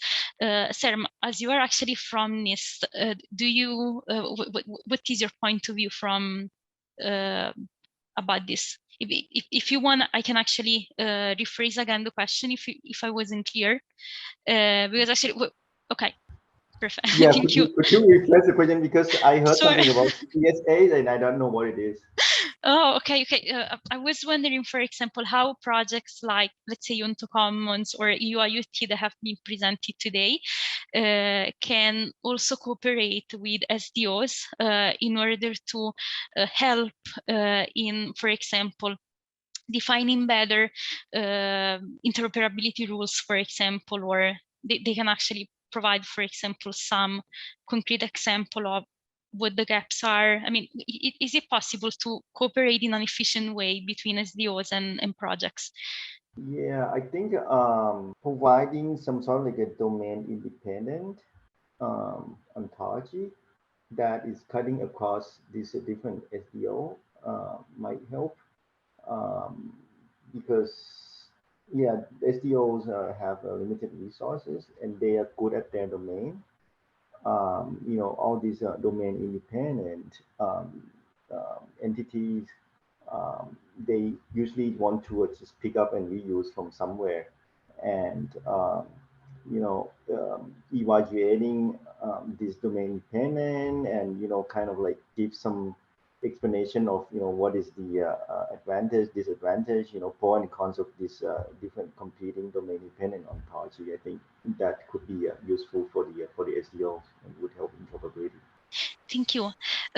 Stefano, Mauro, as you are actually on the other side, so you are involved in European project, what is your point of view here? No, actually Mauro is also in ETSI, so then you're actually in I can places. Yes, it is anyway connected in some way with the work of the European Commission, in the sense that my feeling by checking the work that we did in ETSI until now is Smart M2m in particular, and also the work that I did personally in some European projects. I guess that the main issue that has been already also mentioned by ours, that the outcomes of a lot of initiatives is not really reused, in the sense that every time we prepare a proposal for a European project, you have to explicitly mention that you rely on the outcome and experience of several of which are the past European projects that already built something related to that. But then if the project is founded, a lot of times you start to develop things from scratch, and no one checked if you really do things that, the reusing activities that you explicitly written in the proposal. This is a big problem, as well as also the dissemination aspect and the exploitation plans that Laura mentioned. Myself, we always aligned on a lot of things due to the expertise of the tasks of our work. But this is a very big problem also to disseminate in all the activities and the outcomes of the work. For just an example, also the activities that you are doing with the OntoCommons project, in which to me, it's a pleasure to be involved from already 1 year. In the events that you organize, and some people from the semantic web community that actually should be quite aligned with the topics of your project ask me, oh, but they are really doing this one. Yes, no, and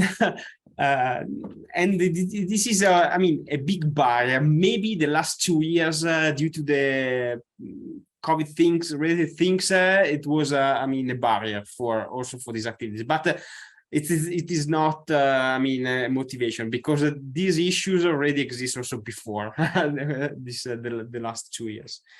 So this is my comment on that. Thank you, Mauro. Stefano, do you agree also with Mauro, or let's say with all the other point of view raised by the others? No, I tend to agree. I want to be part of the group this time. No, but the problem is, why is this so? It is harder to understand an ontology. Just admit that it's not easy to describe it. So when you have something new to do, it takes time to go to the literature and try to understand what the other ontologies are doing. And if they are simple, you actually get it. But they are too simple generally for what you want to do. And then you say, no, I need something deeper or more details or whatever. If they are complicated, it's hard to read them. And so it's easier to say, I started building mine because I have a clear idea of what I want. And this is also related to the fact that all the time you spend to understand a good ontology, you're not publishing. And so people in academics say, no, it's better I build a new one than I get a publication out of it. So it's a problem not only of the ontologies themselves, but also of the system behind it. But this is just one or two factors in that. But I do agree that this standardization organization can help. They don't really push much. And probably Sam is right. At the end, there is a voluntary work behind it, so they don't have the strength to enforce some way to work out these standards. Still, the connection with project and standardization initiative is an important one. It's definitely very important. I would not have any suggestion how to improve this, unfortunately. Thank you, Stefano. In the meantime, I was also checking the chat, and I see that actually there is a quite intensive, let's say, discussion. And I spotted now one comment from Harm that it is a little bit related to what we said before about the cross-domain. And he says there actually, I mean, the SDOs also, let's say, develop standards in a very efficient way. So then also for this reason, it is difficult to extend it to other areas, even though, let's say, right now the direction, let's say that one, obviously, I mean, it is hard also, let's say, for this reason. And then I see there actually there were also some other comments about the let's say interoperability about Damian.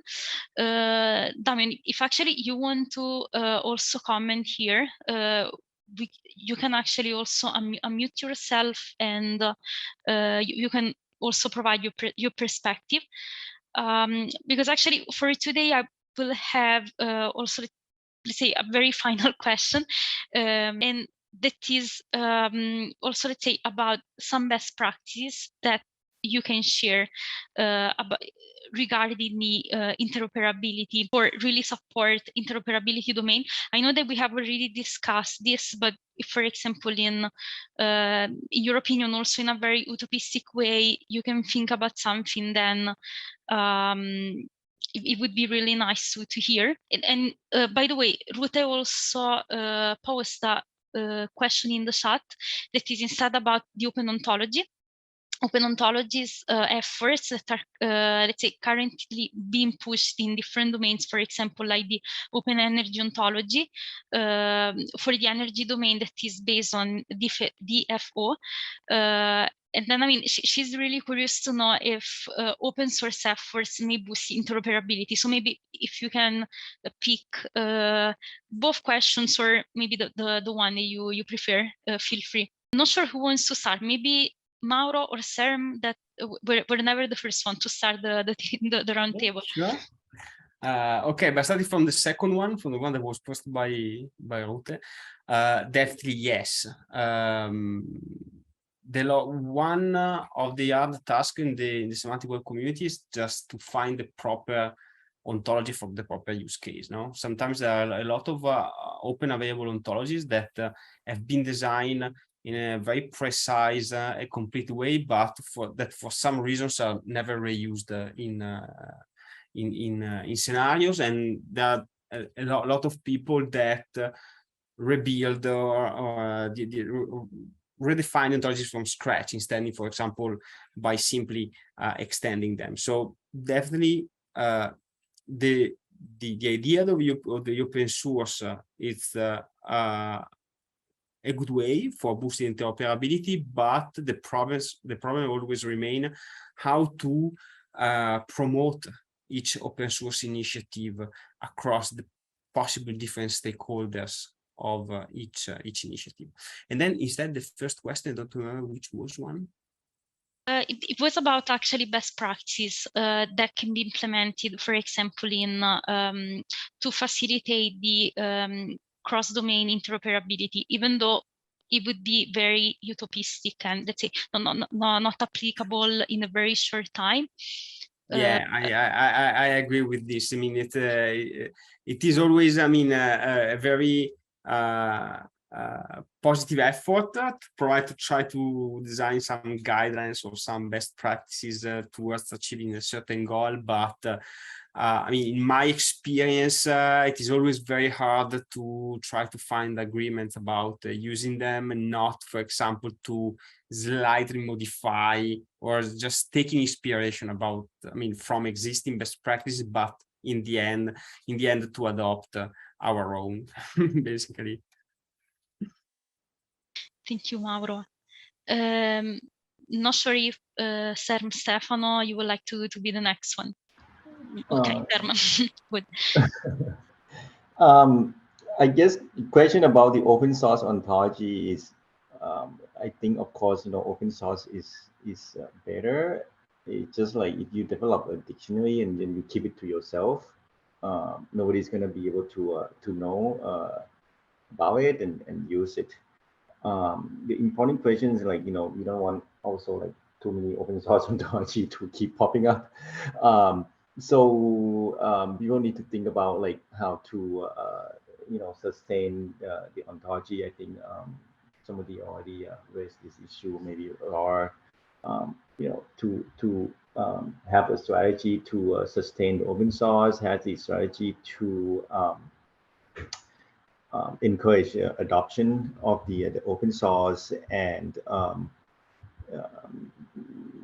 we use the other open source ontology that kind of also go toward that best practice in terms of the cross domain.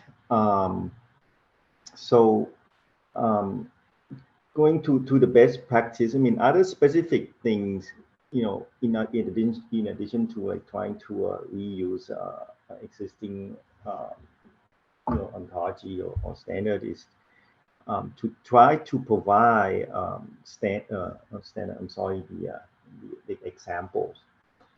Examples are very important because sometimes we have to use like pretty dubious term in the ontology just to make the label unique. So providing example, providing alternative labels. People tend to kind of look over the example, which is very important. So, and I'm not talking about just example annotation in the ontology. Standard organization should looking into providing the example instance data. How to use ontology, how to populate ontology, providing a good documentation on the use case and scenario for the ontology. This would help a lot with the people that are coming from different domain, trying to reuse your ontology.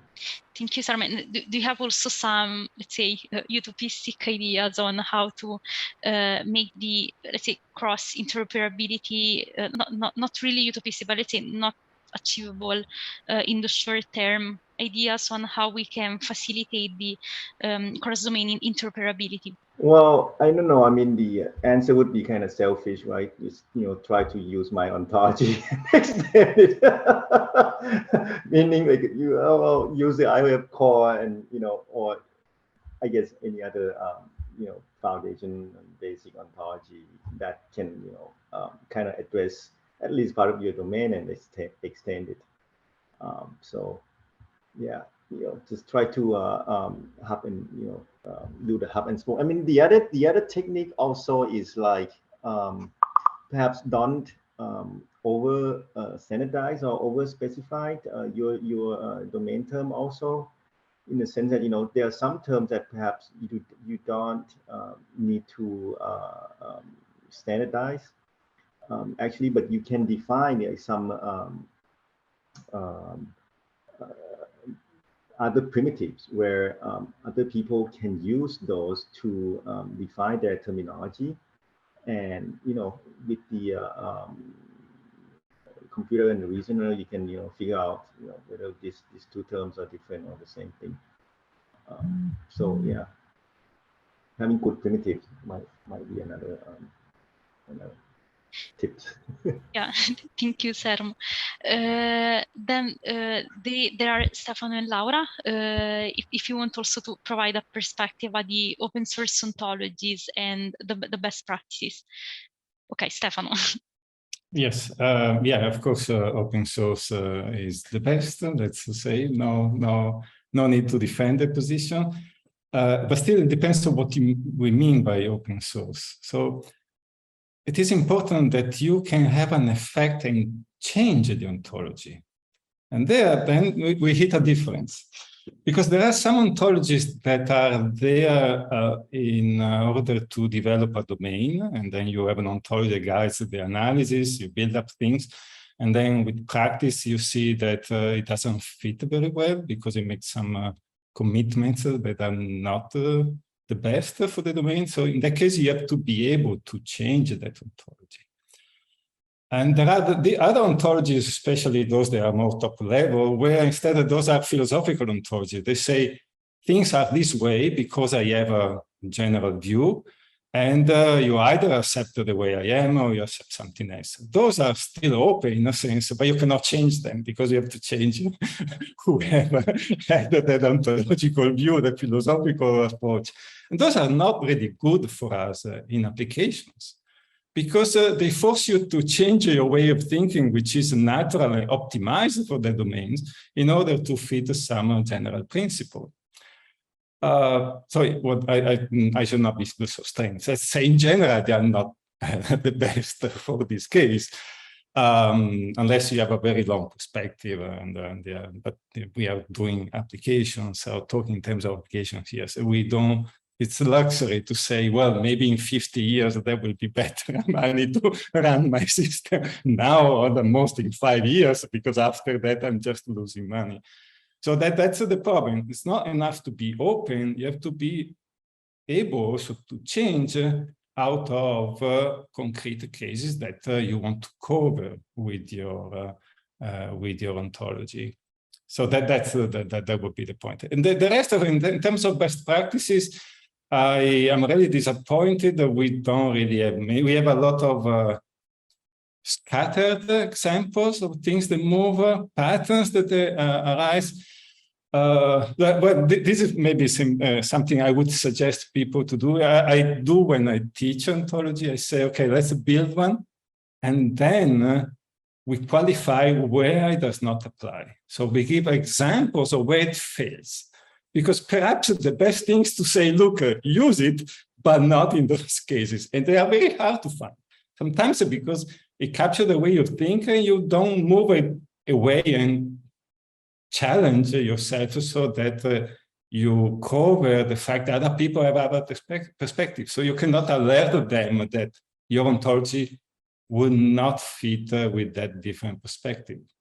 But no, I don't really can say much about in terms of best practices today. Yeah, what you said is actually very interesting. I mean, to think in the other way around, and not, I mean, like, to start working on something, and yeah, it is actually an interesting, let's say, point of view of when you work with ontologies and you let's say develop new ones. Thank you, Stefano, also for sharing this perspective. Now I will pass the floor to Laura, if you want to comment on these points. Thanks, Rita, and well, a lot of very, very, very useful things have been already said. So, well, open source, yes, absolutely, but also open source community behind, because indeed open, but then you need to be able. I mean, I totally support what Stefano said. So people also need to be able to do something with them, to contribute somehow. And it's not that everybody contributes and changes everything. So you need some governance, something behind. That's why you need to think about it a little bit before. But that brings me to another point, which is there is a lot out there. And I know very well that it's difficult to reuse something for several reasons. Sometimes you don't even have the time, or it's difficult, you don't have the experts, and they are too complex, or maybe they're not, and it's not exactly what you wanted. So this is normal. But if we focus, okay, it's not ideal. If I had to do it myself, I would have done it differently because this or that. But there is one that it's good enough. And we can also change it a bit, contribute, add things to that. So if this becomes clear, people feel more engaged. So let's keep still a variety of things, because it's important, and because the scope is not exactly always the same. Make explicit what the scope is, and then people can understand better if that is suitable for them or not. And let's make them part of the process. So if then we have a number still kind of a limited, we need some consensus, and we think, let's focus our efforts on those, then things become easier, because again, example of Saref, it's far from perfect. And even in the project Interconnect, I have still so many partners complaining why this is this, why this is that. Well, at the end of the day, everybody was able with the support to map their things of Saref and to add things on top of Saref.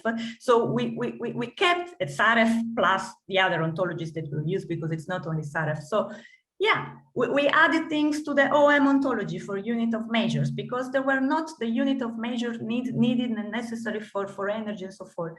Okay, but let's reuse at least what's good enough. If we focus, if we converge on something, that's at least a best practice. And I know it's not ideal, because I know it's easier to, to do your own. But then it's not going to help anybody if we always do our own. So if we can try at least to converge of some open, then maybe we will get a little bit more results. Thank you, Laura. I would like actually to also let one of our attendees to let's say be on the floor now, because actually Damian was also making some comments about the data interoperability, which I believe would be nice that everyone will hear. Damian, actually, you can now unmute yourself, and if you would like to make any comments, feel free. Yeah, sure, thanks. And I really appreciate all the discussion here. Yeah, this whole, I like to use the word Esperanto that was created in Europe and as a metaphor for what we're after here in data science, which is ultimately, you know, this system where we can take knowledge graph from one discipline and knowledge graph from another and throw them together and query them without having to map anything. So to get there, though, we can't go the Wikidata route, which has over 9,000 relationships right now. We need a reduced instruction set. We need a small number of relations so that we can comprehend this stuff and learn it fairly quickly. To do that, it means, I think, you know, that's maybe far away, but we need to be able to take models that use relations that are semantically opaque. And by that, I mean like object properties and data properties that have words in them like has age, and unpeel the semantics so that we know that we've hit rock bottom in terms of semantics. And so by that, I mean, what is an age? Just as a really 20-second example, what is an age? It's actually a duration between when something started or was created and when it was measured. Right now, that's usually hidden away in object properties or data property usage. And we need to expose that. What kind of thing was measured for its age? When was it created? Whether it was age of conception, age of birth of an organism or a tree, how was it measured? Tree rings, all of that semantics actually has to be unpeeled from all of these relations that we're using right now in our ontologies that are making them interoperable. That was my main thing. Thank you, Damian. I believe that someone wanted to make a comment, or I'm just gonna have joking here, but you know. Oh, okay. Sure, Sam, please. You know, there's a different age calculation in the West and in the East, right? Whether you count the time in the womb or not. So, so definitely you have to define the age, you know, with other primitives that allow people to describe the way they calculate the age differently. Yeah, I agree wholeheartedly. And so by unpacking has age that one ontology might use and enabling it to map over to another ontology that's really specializing in understanding that age is a duration between 2 points being measured about something, that's the way we can start to approach an Esperanto or finally a mapping onto a universal model of semantics. May I ask Damian a question here? Because the example of Esperanto is a good one, it's always inspiring, but Esperanto didn't actually work. So why would you assume that in this case, besides being something to that we would like to achieve. In this case, it would actually work. Okay, so I didn't catch what the historical reference was to how Esperanto came to be, but I guess what I'm after is, I think some of us have given up on the idea that there is some kind of universal language in data science, but I really believe we're trying to iterate towards that. And if you take a look at how we use language to describe the world, whether we've chosen English for this conference or some other language, it is our common use and understanding of the words to describe information and everything we see in the world. Well, this is what we're trying to do about data. So we are actually trying to find one language, and the history of any particular language is an evolution and bringing in and casting away of words. This is what we're trying to do with our sentence structure. And I love OWL ontologies because they're allowing us to spell out the classes, mostly of classes of nouns in the world, but also of processes and qualities of things, and to create sentences out of the allowed relations and the subjects and objects and the properties, which are like the nouns and the verbs and the adjectives and adverbs of our language. So I see the mapping that way. So it was a very interesting contribution. I mean, because also in the way in which you explain it, let's say also in the second part, it made it also more clear, and it really let us understand that it is very important also to find a common language, not only when we speak, but also when we work with data. So it is actually still a work in progress here. As we are also approaching the end of our workshop, I know that actually in the meantime, people were also exchanging some comments in the chat, which is really great, because actually we will also obviously read all your contributions, and we also really like that there was a very high interactive session. Also, something that I noticed in the meantime is that you were continuing to include some inputs in the Slido, and a comment that actually was raised is that very often we work in silos, and so collaboration is a very key word also to overcome challenges that we currently face, for example, in the semantic interoperability area. So with this word actually, so really highlighting also the importance of collaborating with different initiatives, which is also one of the main goals of both OntoCommons and EU-IoT. I would like also to conclude this panel discussion, and I will actually pass the floor back to Rute, who will instead will say a final few words to everyone. Thank you. Okay, so first of all, thank you to all and also to the audience. So it's just not to take a long time, but basically just to explain. So first of all, we have been collecting all your information, and we are developing, so in the next days we will develop a small report which we will pass to all of you, so speakers and audience, registered participants, about the key aspects that were discussed here today. And then what we also expect, so EU-IoT and OntoCommons to develop, is a white paper. Okay, so Rita and I will now work on this on the next weeks, with focus on interoperability and on the role of ontologies in this context, cross-domain, so manufacturing, but it's called cross-domain. And so we will get back to some of you, okay, asking if you want to participate. And then, of course, there will be also the possibility for the audience to participate if there is interest. So we thank you all, at least on my behalf, and also from EU-IoT. I hope you enjoyed the event. I don't know if Eddie wants also to thank you, Rute. Yeah, I mean, let me also join you to thank all the speakers, panelists for their insightful input, and also let's say add also some summaries about what discussed. So I think that ontologies and standards have a very common things, which are agreement and acceptance and use by the community. And I also believe that ontologies and standards have to be fair.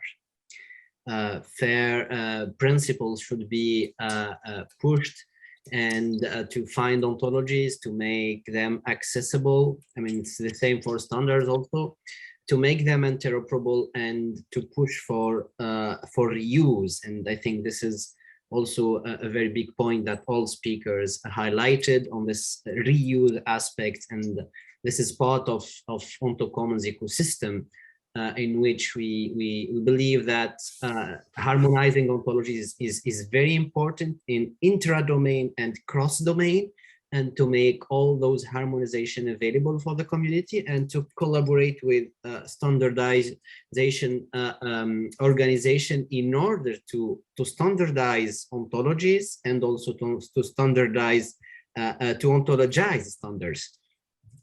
So to conclude, also, I will invite you to keep in touch through OntoCommons website and to register as expert, to be in touch with the community.